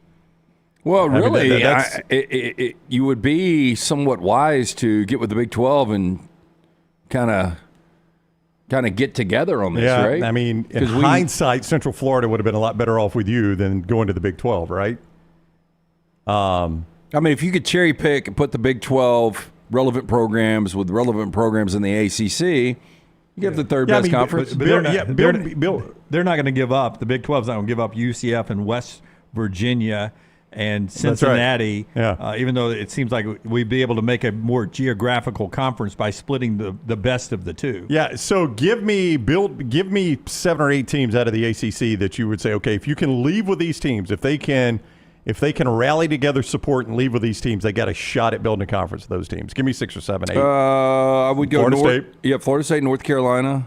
Yeah, you'd want Miami. You'd want to keep North Carolina and Duke together. Okay, there's 4. North Carolina, Duke. Now we can football a little bit for basketball at that point. Yeah, Clemson, obviously. Clemson is 5. You'd want NC State to go with you. That's 6. Yep. Virginia Tech. Virginia Tech was the 7th one. 7. Louisville is 8. Yep. Okay, I mean, you've got a decent little conference right there already. Okay, if I could take Pitt, Cincinnati, West Virginia, UCF, and SMU, then I'm set. Yeah, so you did a 14-team conference there. Yeah. And now you go find your TV deal. You know, now look, all those teams have to pay the buyouts. That's the problem. That's what the ACC knows, is that the ultimate trump card they hold is the cost of the buyout. And Florida State says they can pay it or they can reduce it. What is it, 150? It's 120 million. 120 million. See, it's already gone down. You think? Do you think North Carolina and Duke are ready to stroke that check? Virginia Tech is ready to stroke that check? Miami? And what conference has more power right now, Big 12 or ACC? Well, that's another one of my hot takes, and I got something here. Okay. You want that? Yeah, let's go. I actually think it's probably the ACC. Let's go hot take. I'm ready for it. Dr. B gets us to our hot take segment number 2 I love today. hot takes from Dr. B. I got 2 big ones right here. Yeah, okay. Yeah, Our man, Dr. B, for more than 20 years, women and men have turned to Dr. Bekenstein for a range of cosmetic and reconstructive procedures. He will use that experience, his advanced training and genetic testing to help his patients fully understand the procedures they are considering. Call Dr. Bekenstein today, 205-319-0316. My hair has more than doubled in thickness since I went to see Dr. B. I do the 3 non-invasive treatments, 30 minutes each on the couch every week. That's all I'm doing. T3hair.net for more information, or call. Set up that consultation today, 205-319-0316. Ooh, hot take. Okay, here's hot take number 1. If the Big 12 and the ACC stay in business as we move through this college football playoff, they will be a one-bid league. You agree or disagree? You just cannot look at what the SEC is about to be and what the Big Ten is about to be and what's left of the ACC and the Big 12 and take a wild card team from the ACC or the Big 12. Okay, you just can't do it. You can't do it. SEC and Big Ten, I think, combined on average will be 7 bids per year. So then you've got 5 bids out there. The SEC and the Big Ten. Yeah. Okay. But 5 of those bids, 2 more are taken up by. That's right. That's what I'm saying. So count it down. So let's just say on average, would you guys say that's about right, 4 and 3? Yeah, I would say that's right. Yeah. Well, we'll just start with the automatics, okay? Every conference, all the 4 major conferences get 1. Then there's 2 group of 5, so that's 6. Okay. All right? And then you say I'm adding 3 to more the SEC and 2 more to the Big Ten. Yeah. So how many we got left? Okay. You got 1. That's a 1. And Did you do your group of 5 in there? You got your group of 5 in there? Group of 5 Okay, in there. so we've got one left. One left. So on average, you're right. It's going to be one per conference. So they're one bid leagues. They're really no better than. I know the football quality is better, but their situation in those conferences is no better than being in a group of 5 at that point. Yeah, so really, if you're Troy or South Alabama, we'll just use these for examples, you've got as good of a chance as Oklahoma State. Yep. Or right now, I mean, there could be some name brands like Florida State and Clemson who could sneak in depending on their out-of-conference schedule. But you can't Can't rely on that. But you can't sit here and be a real fan of the sport and see the teams that the Big Ten are about to play in the SEC, or specifically the SEC is about to play, and think that the grind the ACC and the Big 12 is about to, the Big 12, what they are without Texas and Oklahoma. We're not talking enough about that. We're not talking about they did a good job to keep that league alive, but the quality of football without Texas and Oklahoma is about to be. And that's why I'm saying if you could somehow combine the two conferences. But your point is it's going to be easier to access the college football playoff as a group of 5 team than it will be an at-large in the ACC or the Big 12. Just as easy. Yeah, just as easy. Just the same, yeah. They're going to basically all be one big leagues except the SEC and Big Ten. For instance, if I'm Liberty, I've probably got just as good a shot at getting there as a at-large Big 12 or ACC. I do not disagree with that. Yeah. And at that point, this is to Florida State's point, at that point, why do I want to stay in this conference? Well, because you're going to have to be in a conference to get there at all. Right. Like if Florida State tried to operate as an independent, they would never go to the playoffs, not one time. Yeah, and I'd say this about Florida State, too. If they would have played in the SEC this year, how many losses? 2 or 3. Yeah, so they're not in the college football playoff. They had a better opportunity being exactly where they were. If they came to the SEC, I think they're losing 3 or 4 games. Right now, you have an opportunity, stay where you are, go undefeated again, you're in. Or you don't have to go undefeated, you just win the conference. Yep, just win the conference. Then there's this hot take, and this one just 3 on the day for Christmas. I'm really starting to believe this. Pull up Colorado's recruiting. Did they end up with 6 signees? Like 6 total signees? Yeah, in high school national signing day. Pull it up. I've not looked very much at. I think I read where Deion signed 6 players. Now, obviously, they're going to go in the portal. The rule now is that you can, as we sit here right now, you can be a multi-time transfer. The rule is lifted. 8 signees, by the way. 8 signees is all they have. He's going to go all in on the portal. Deion Sanders will not coach past this year at Colorado. When his sons leave, I would he's agree. out. Yeah, I think that's right. And how's that going to damage Colorado, you think? I don't know. I don't know. It can't be much worse than they were when he got there. Yeah, I mean, he would leave them better than he found them, don't you think? I mean, he found them as maybe the worst Power 5 program. 1-11. Yeah, but when he leaves, if he leaves after 1 year, then all these portal people are gone. They're going to be right back. They can't be worse. Yeah, I mean, they were 1-11 to Lance's point. It's almost you get 2 years and you get a ton of exposure. Yeah, it's and then immeasurable. you're right back to where you were. Maybe. Yeah, the exposure he's brought that program is immeasurable. But they're not going to be. They're not going to be able to hire anybody that can keep that exposure going. But that is not his fault. That's Colorado's fault. Yeah. Like who would they hire that could keep that kind of exposure going? Nobody. But let me tell you what, they'll hire a better coach replacing Deion Sanders than they would have hired before Deion Sanders. I wish Deion wasn't there now because I'd like to see Travis and Shedeur hit the portal and play on a team that could be a little bit better this year. I mean, Shedeur Sanders right now, if he went to the portal. Oh, well, I mean, he would have maybe been the best quarterback in the portal this year, He right? and Travis to USC, would that not be a big step for the Trojans next year? I mean, my goodness. And if Deion wasn't the coach, it would be on the table. I really do believe that. They don't would you? not. They would have been gone. Yeah, they never would have been at Colorado. And I hate that. Because it would be great to. Because how much can he do in the portal to piece this team back together? I really thought early on the impact was going to be what you're seeing right now at Ole Miss with Lane Kiffin. I thought he would have that type of portal impact, but he just hasn't. And I guess maybe he still can, but I don't know. I mean, is there a ton out there still that you can go build a championship team out of? I just would like to see Shedeur and Travis with a elite roster. Yeah.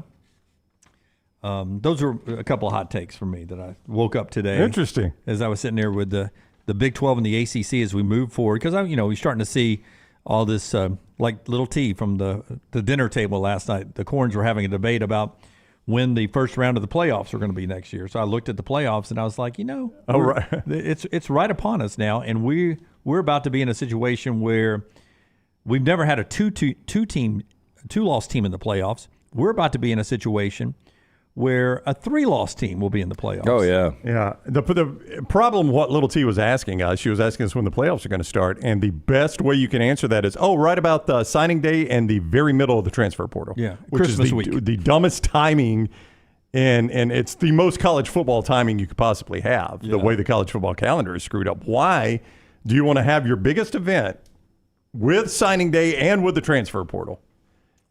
That makes zero sense. And I know the transfer portal's got to start at some point. This is the natural time for the transfer portal to be going. Everybody's season, or most people's season is over. You're between semesters, so you could start school. It's the most natural time to do this. I get it. But it's going to be going on during the college football playoff. But even worse, you add in signing day as well.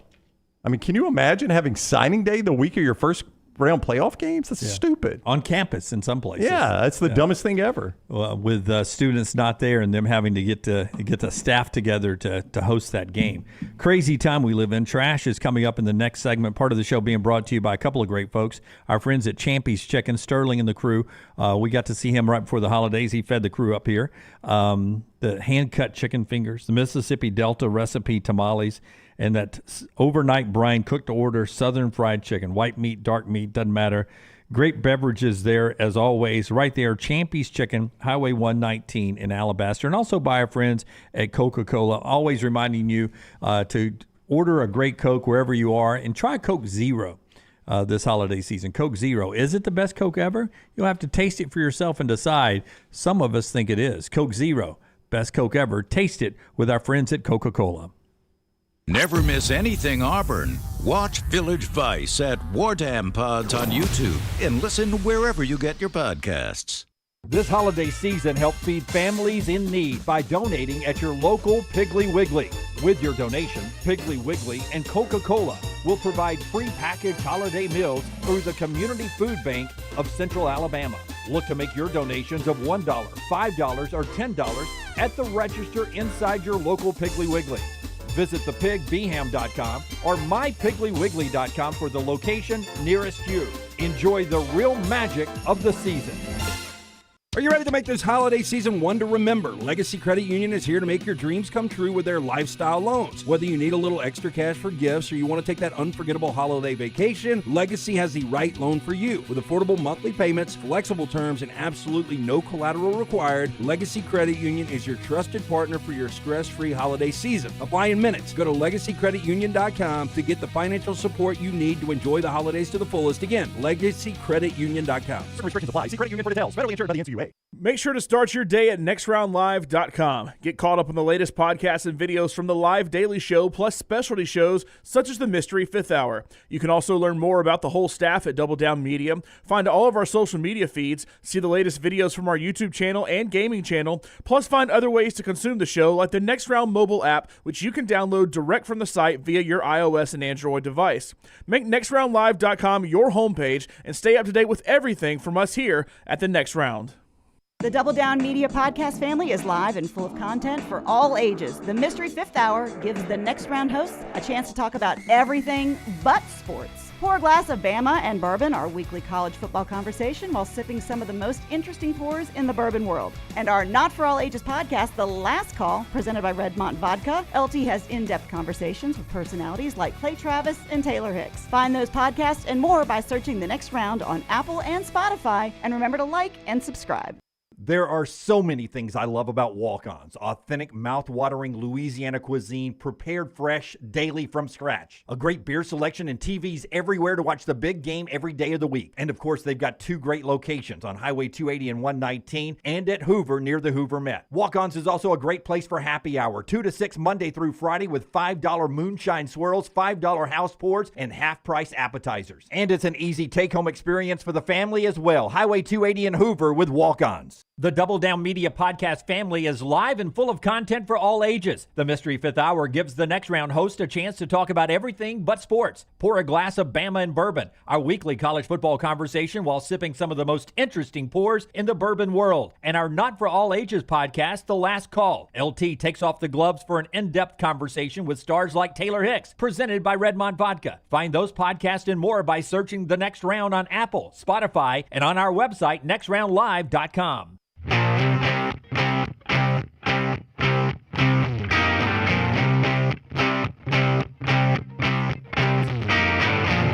lot of you talking about how the Big 12 and the ACC are going to hang their hat on being a basketball league moving to the future.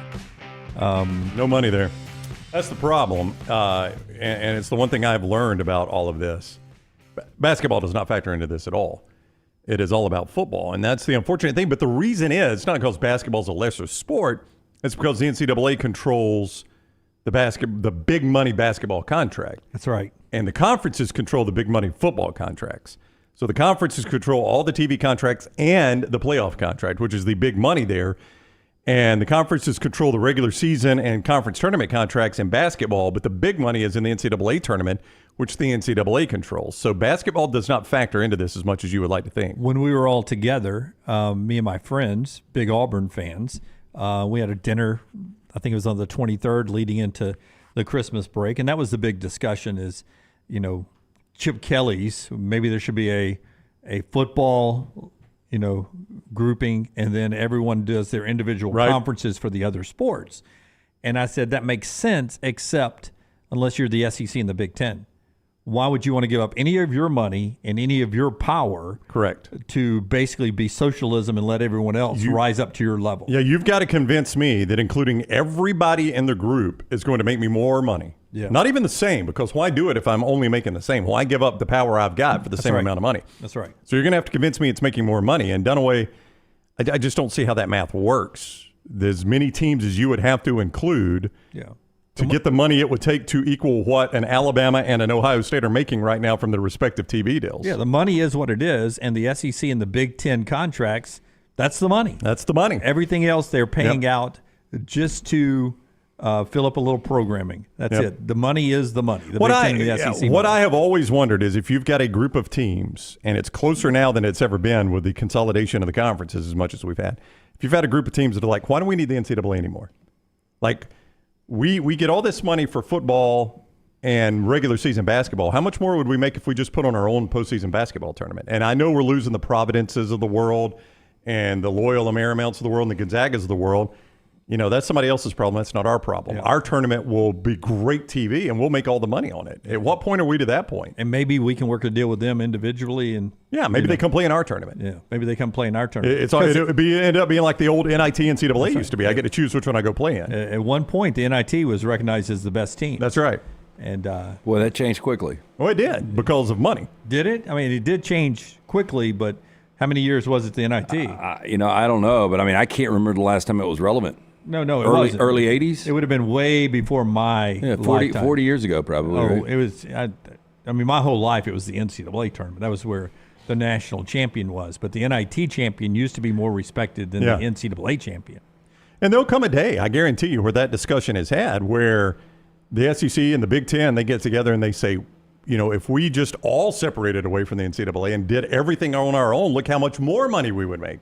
We sacrificed the postseason basketball money just because the NCAA controls that. Why let them continue to control it? Couple of things before we get to trash. This hour brought to you by our friends at Champy's world-famous fried chicken, and Harbin's Outdoors, the people that changed your backyard. Yeah, Jeremy Harbin and his team do such a good job. Again, I had the eyesore that was the backyard. Wasn't using that space at all.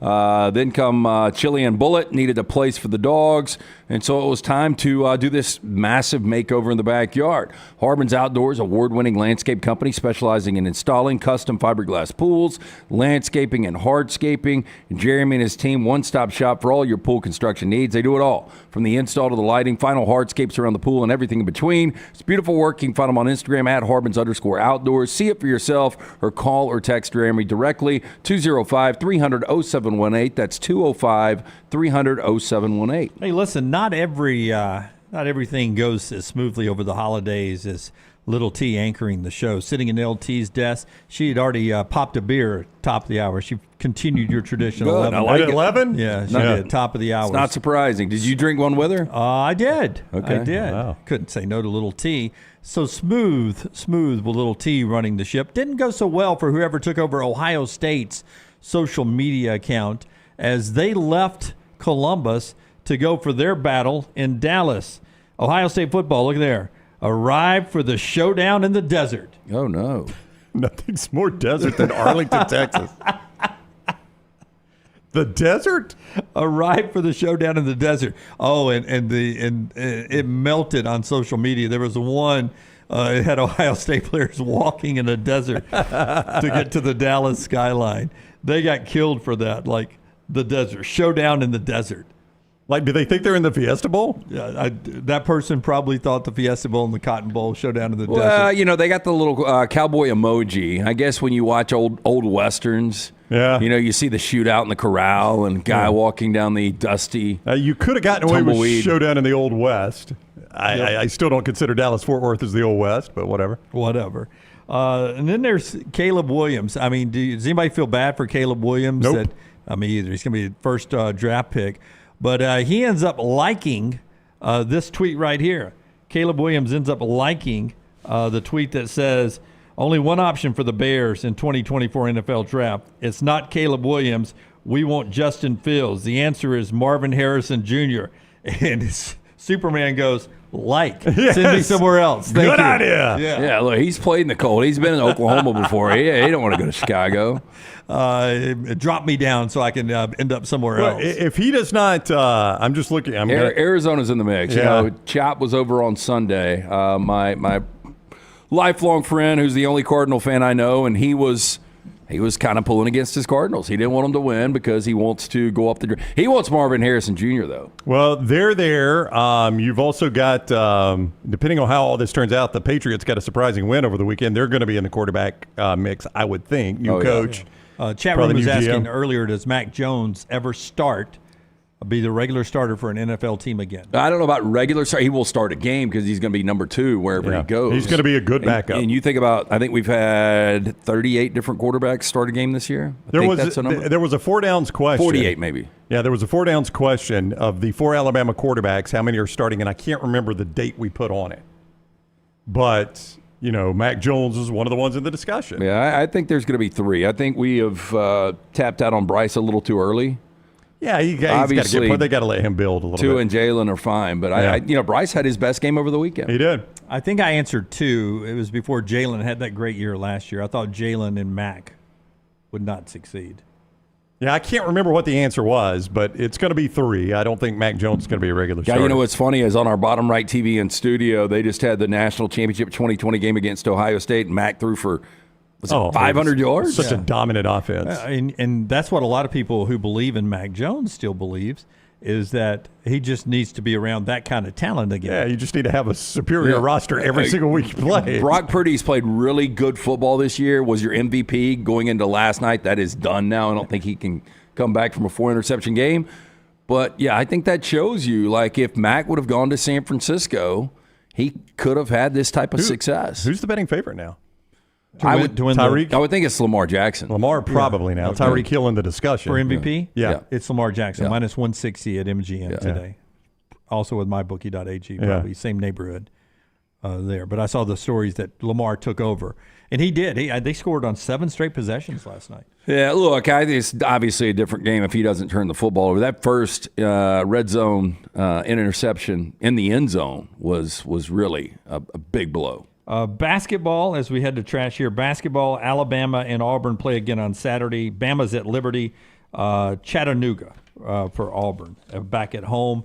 Right now, they're Alabama's 8 and Auburn is 10 in KenPom, which sort of brackets them, at least by KenPom standards, right around the 2-3 line of the NCAA tournament, even though Alabama currently is 7-5. Bama did get a big recruit since our last show, big 5-star that picked the Tide. That was Aiden Sherrill, who picked Alabama. He's going to be a part of blue-collar basketball. That from Nate Oates this past weekend. Big 6'11 guy. Let's do trash, brought to you by Mortgage Right. Hit it, Rockstar. A Jacksonville man just won $1 million jackpot from a scratch-off. LT's Trash is presented by Mortgage Right. Mortgages done the right way. Are you a veteran looking for a VA loan? Mortgage Right has been advocating for veterans since their company began. As a veteran-owned, operated company committed to your well-being, they can help you find the best terms available and guide you through every step of the process. As a veteran-owned, operated company, they understand the difference between working with someone who gets it, someone who doesn't. They've made it their mission to simplify the VA loan process. You can apply online today, mortgageright.com/TNR, or call 205-815-9200, NMLS 2239, Equal Housing Lender. Little Deadwood, Bama is playing the CM Newton game against Liberty here in Birmingham.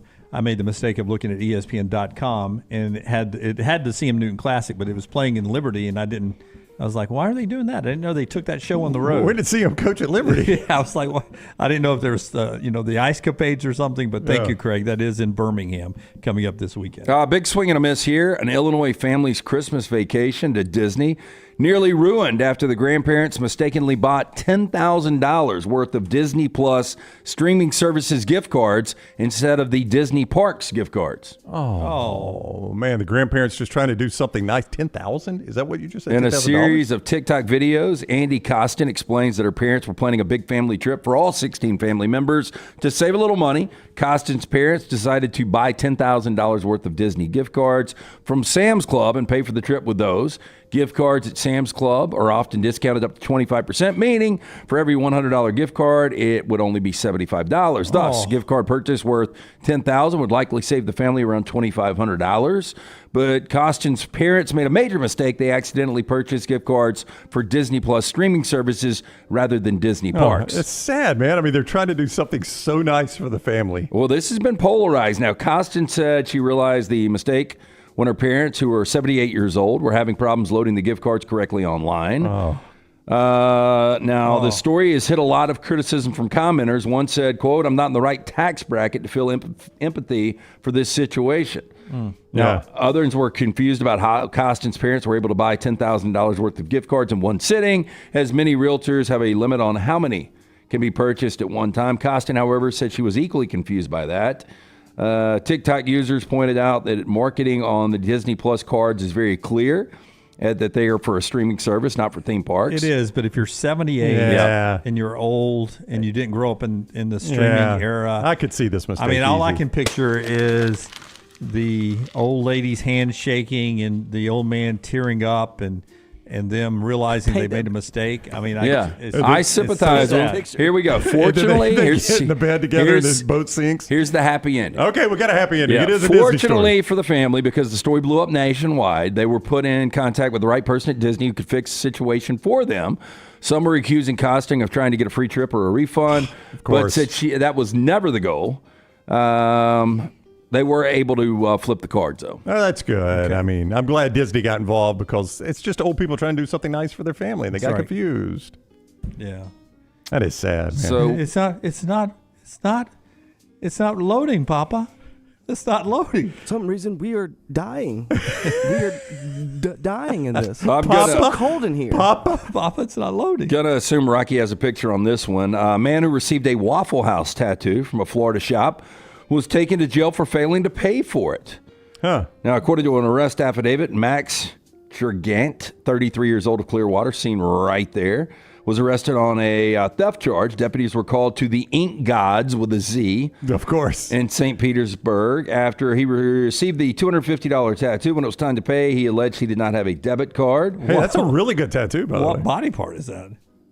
Is that an arm? I think it's his arm, maybe. Yeah. It's like an elbow. Hey, but that's really well done. Yeah, I think his elbow is dislocated because I think the under. Hey, let me tell you, if he's going into prison with that muscle structure, he'll be scattered, covered, and smothered. Wow, that's actually really good.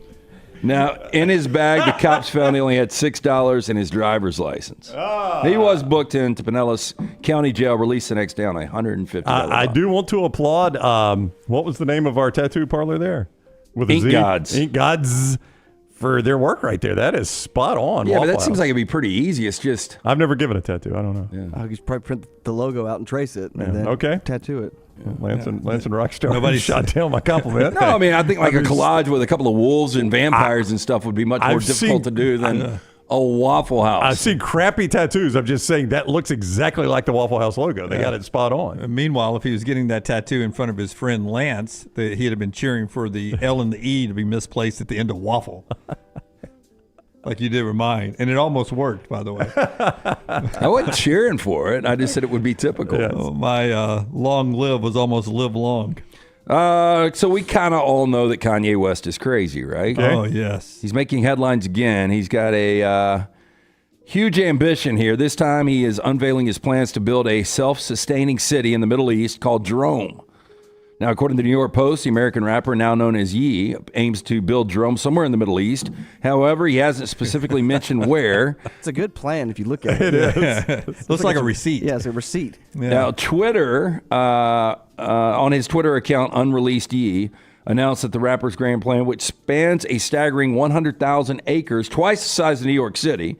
Now, according to the tweet, Ye's city plan is still in phase 1 development. He's actively seeking collaborators, calling upon project managers, engineers, architects, contractors, and builders to join his ambitious endeavor. You see what he's missing in recruiting? He's going to need to recruit a military if he's going to try to defend the city. Twice the size of New York, you mean? I have an idea for a time machine. I don't know the technology, but I'm looking for architects. I'm looking guys that are smart, but I have an idea for time travel. I'm going to say we never have an update on phase 2 of this story, right? He's going to have to pay me up front.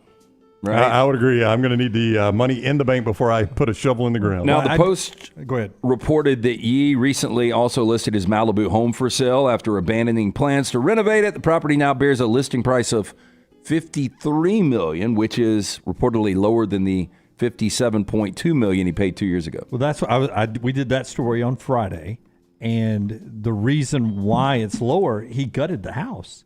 He wanted to build a house on Malibu, and it's a beautiful location. Like the waves wash up onto the stairs. You walk off the back deck into the ocean. It's a beautiful location. He gutted the house. He pulled out all the electricity, pulled out all the plumbing, and took down roofs and walls. So basically, it's just the pillars and the sand on this Malibu property, and he's only selling it for $4 million. He wanted to build a house with no windows in freaking Malibu. Here it is. Look, that's it. He destroyed that house. How can you could literally stand on the balcony and piss on your neighbor's window. Yeah. And you're going to get $53 million? Location. Well, on Friday, they had 0 offers. It's really? Oh, On that? yeah. But So, look at that. Malibu's really cool, but if you're claustrophobic. Hey, Dunaway, has it got Ethernet? We could use the deck. There's nothing out there. Yeah. No, it doesn't even have plumbing or electricity. It does not appear to have much of anything. What idiot? How wants to pissed would build you be if you were the neighbors, though? Oh, furious. Look, I mean, because, if that's $53 million, what is theirs, you know? And by the way, it's an eyesore, and they've been ripping it apart for how long? Who knows? Yeah. Disrupting my life there on the beach. That's right. But I did love it. Like when the tide's in, the end of the staircase there is where the waves are hitting right at the bottom. It's pretty cool. So a child traveling alone from Philadelphia to Fort Myers mistakenly placed on a flight to Orlando, as stated by Spirit Airlines representatives on Sunday. Now, the error occurred on Thursday, and despite the proximity of the two Florida cities, about 160 miles apart, the airline did not disclose further information regarding the child or the circumstances surrounding the mix-up. Now, the spokesperson mentioned that an internal investigation is currently in progress. Quote, the child was always under the care and supervision of a Spirit team member, and as soon as we discovered the error, we took immediate steps to communicate with the family and reconnect them. Now, CBS affiliate has identified the young passenger as a 6-year-old boy who was visiting his grandmother, Maria Ramos. According to Ramos, this flight marked the child's inaugural experience on an airplane. Well, shit. Quote, they told me, no, he's not on this flight. He missed his flight. I said, no, he could not have missed his flight because I have the check-in tag. Oh. I ran inside the plane to the flight attendant, asked her, where's my grandson? He was handed over to you in Philadelphia, she said. And she said, no, I don't have any kids with me. Ramos received a call from her grandson informing her that he had landed several hours away from Fort Myers, although the boy arrived in Orlando. His luggage mistakenly sent to Fort Myers. Jesus. Spokesperson for Spirit Airlines expressed apologies to the family for the inconvenience. I would say this. Why you got a 6-year-old traveling alone? That's right. It does seem like an oversight there. Spirit Airlines, never really flown with them. Can't comment. Seen a lot of stuff about fights on social media. Was it Frontier, Pioneer, Spirit? Frontier, I believe, is the airline we flew. You're talking about from Atlantic City, from Salisbury to Charlotte? Yeah, I think it was when Frontier. we went to Ocean City. Yeah, I think it was Frontier was the regional airline there. Luckily, none of us got left behind. We did not. We did not. No. That is Trash Today, brought to you by... Hey, as 2024 rolls in, let Mortgage Right get your financial house in order with locations in right here, Birmingham, Highway 280. Mortgage Right has a variety of loan products, fast and free pre-approvals, and reliable hands assistance that will help you take advantage of all available home buying and refinance options. With Mortgage Right, no middleman. You can trust your files will never leave their office. Take control today. You can apply online, mortgageright.com/TNR, or call 205-815-9200, NMLS 2239, Equal Housing Lender. New AP basketball poll is out yesterday. Auburn is the first team out, just missing the top 25 again. They're 26. Purdue, Kansas, Houston, Arizona, UConn, the top 5. Tennessee is 6. Kentucky is 8. Ole Miss is 24 out of the SEC. Florida Atlantic all the way up to number 7 after they beat Arizona. Highest ranking in their program history. Again, Ken Pom, as the day started, had Alabama 8, Auburn 10. A couple more out-of-conference games, and then we get into conference play coming up with Alabama opening a week from Saturday at Vandy, Auburn opening a week from Saturday at Arkansas to start SEC play. That's after we head out to Pasadena, though, for Alabama and Michigan. Little T is on our way up to Nashville. Taylor will be covering Auburn as they play in the Music City Bowl, and that coverage will start tomorrow up from Nashville. We look forward to her coverage on all of our social media platforms. When we come back, a little bit more football on the show that's being brought to you this hour by our friends at Champy's, Highway 119 in Alabaster. Champy's Chicken open for lunch and dinner today. It's time to gather and enjoy a great lunch of Southern fried chicken, Mississippi Delta recipe tamales, and a lot more. It's champyschchicken.com. Follow The Next Round on Twitter, Instagram, and Facebook at Next Round Live. Is Coke Zero Sugar the best Coke ever? It's too bad you can't taste it with your ears because this Coke Zero Sugar is really amazing. You'll have to take a taste for yourself. Coke Zero Sugar, best Coke ever? The Next Round store is live and loaded. Check out the latest logo t-shirts and hoodies. Get your favorite team colors, the Next Round flag shirt, or grab the popular Y'all Can Have the Rest t-shirts. Go to nextround.store. That's nextround.store. Start your day online at nextroundlive.com. Get all the latest videos, podcasts, and college football stories. And it's also a great way to stream the show or shop in the Next Round store.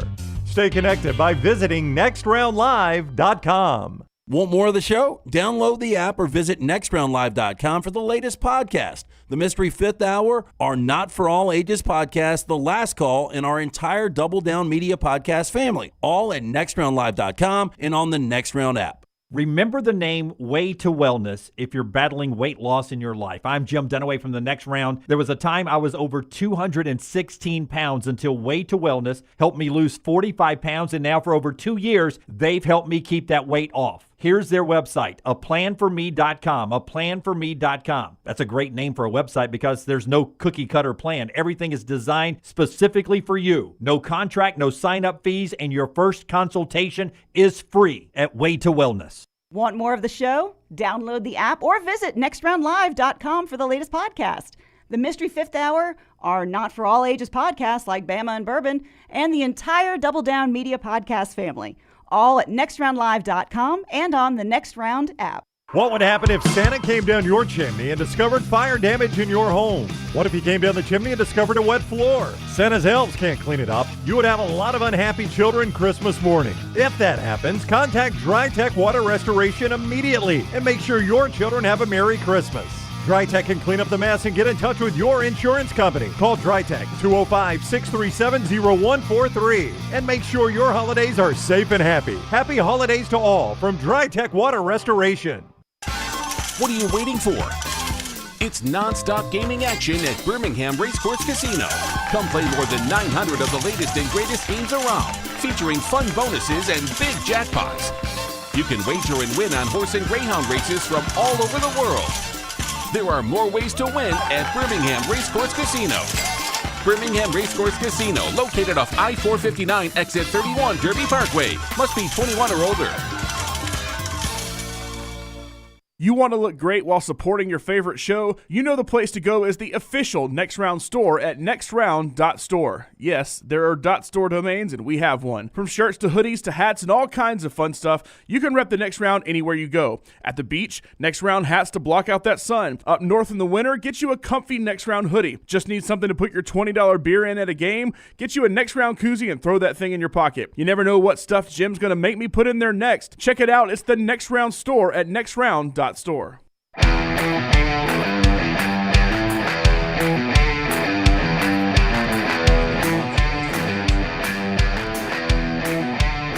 Etienne finally committed to Georgia out of the portal. I thought that had been done already. I thought I announced it on the show once. But yeah, we talked about it. Yeah, I think it might have been speculation, but it seemed like that's where he was going. We said earlier Malik Murphy is to Duke, and I agree with LT. If you're going to end up at Duke anyway, Duke would have let you play with Texas and be the backup quarterback. I know you guys say that, but there is some risk on Duke's part in that. What, he plays incredibly and gets a better That's what offer? I said, Cardale Jones. I mean, you got a Cardale Jones situation where if Ewers goes down hurt early, he comes in, leads them to a win over Washington, leads them to a win over either Michigan or Alabama. Then all of a sudden, USC's quarterback. Or well, stays at Texas. Or he could stay at Texas. I mean, much like Cardale Jones, you went into that season, there were 3 quarterbacks, remember, at Ohio State, that Urban Meyer kind of had to massage that situation. That was pre-transfer portal. He probably loses 1 or 2 of those guys in the transfer portal era. I'm just saying there is some risk for Duke in that. It's not like it's automatic. Yeah, and I think it was Phillip from Huntsville. I remember that year in our radio days who kept saying because they had the 3 quarterbacks and we're going to have to massage that situation that Ohio State would fail. And they ended up not being the national champs. Yeah, it seemed like it was a guarantee they were going to be national champs. They had three quarterback options. It couldn't go wrong. Tate Rodemaker not going to play for Florida State. He's hit the portal. I don't even know what kind of place he'll end up. I really don't either. I mean, like Duke would have made sense for him, not necessarily Malik Murphy. I don't know. Robbie Ashford visiting South Carolina this week. Plans also to visit Tulane and Utah. If I'm any of those 3 and Robbie Ashford is projected as my starting quarterback, which in Utah it's not going to be because Cam Rising's coming back. Tulane, I think Pratt's gone.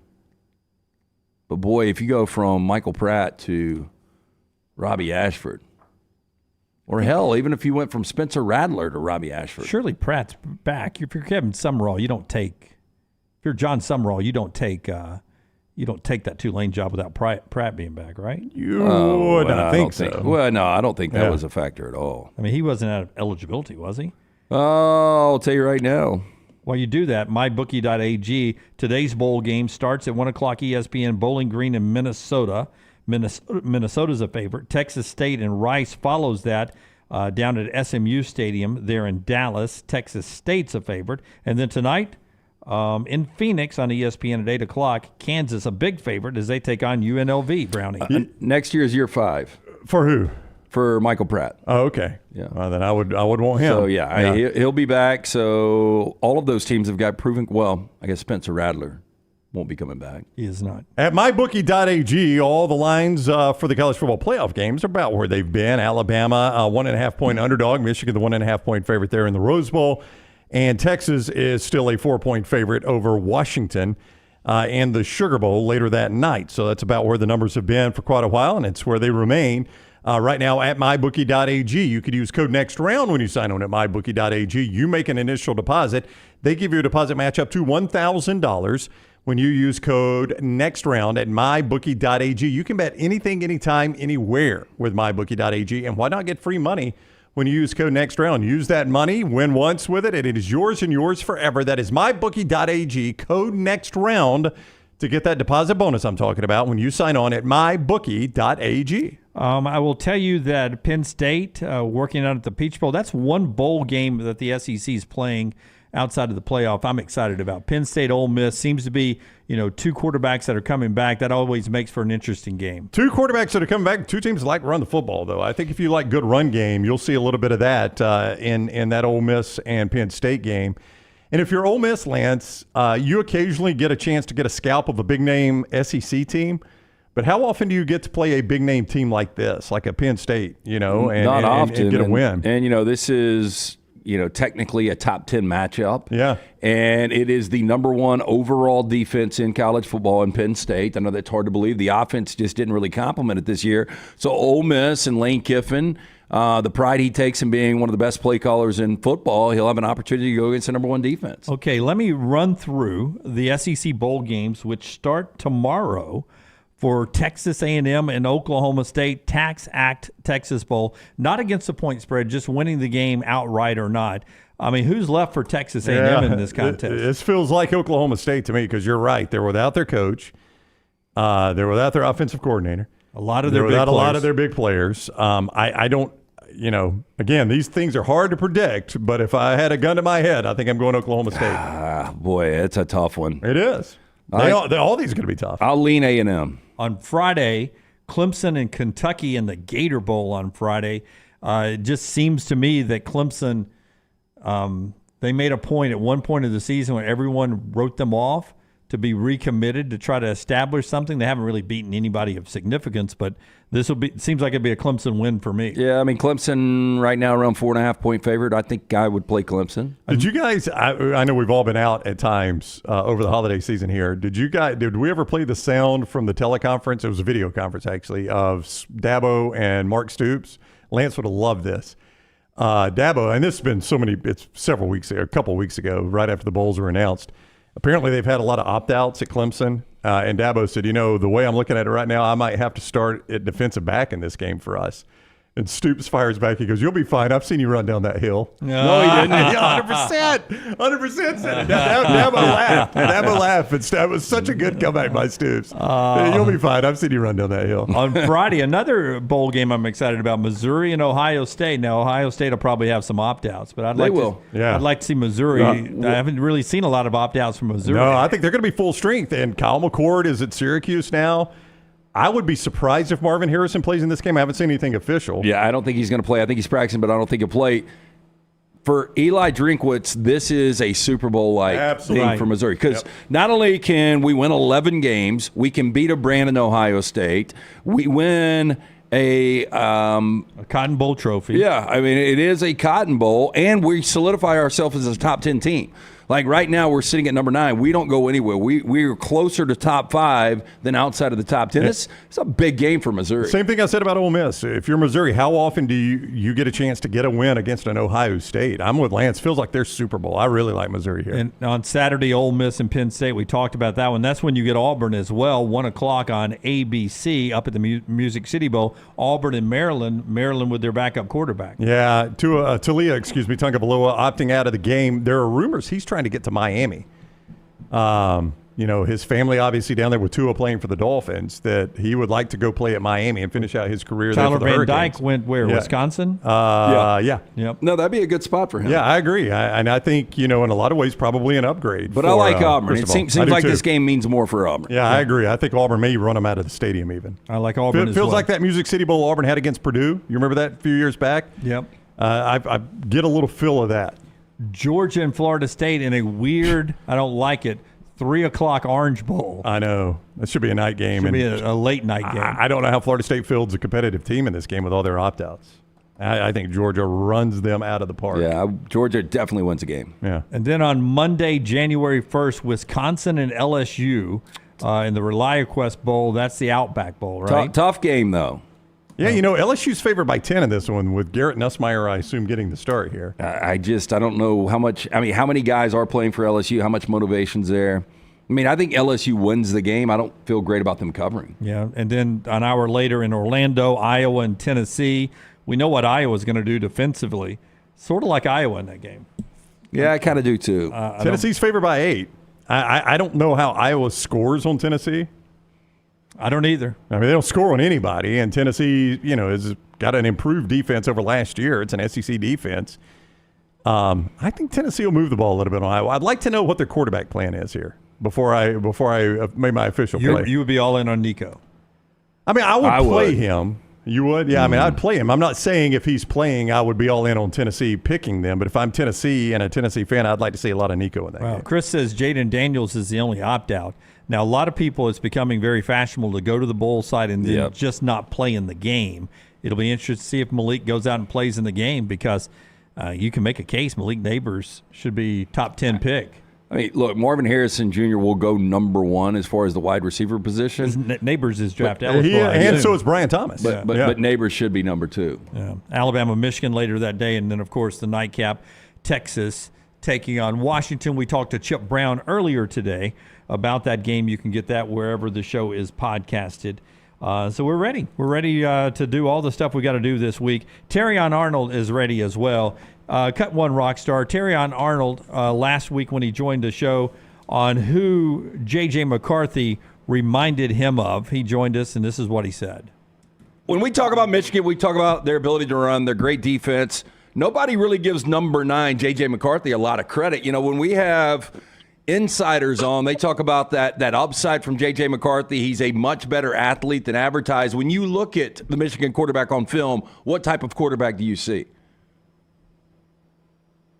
Joe Burrow. Oh, I like that. Yeah. You feel me? When you're playing against somebody, you have to give them the credit they deserve. And JJ, he's a very good athlete. When you look at him on film and things like that, it surprises you how much he actually does run. Like he scrambles, has his eyes down the field. Now obviously he ain't no Jay Mill or nothing like that, but when it comes time to making the right reads, making the right throw, he's a great decision maker, and he's a good athlete.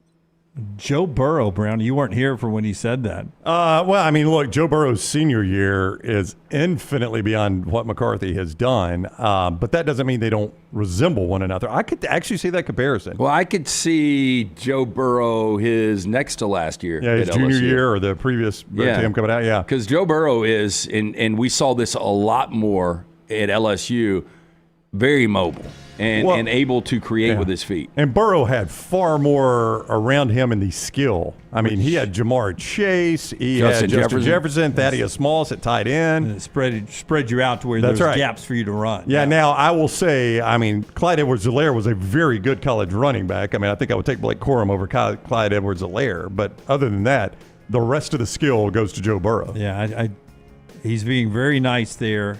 Point of the matter is, J.J. McCarthy will have to have a huge game to beat Alabama. Oh, Joe Burrow did too, by the way. Joe Burrow did too. Most people do when they beat Alabama. The quarterbacks usually play pretty darn good. Top of the hour here. We're back with you again on Wednesday at 9 a.m. Central Time as we continue the road to Nashville and, of course, the road to the college football playoffs in Pasadena. Remember to like, subscribe, and give us a thumbs up. Until next time, God bless you and God bless America.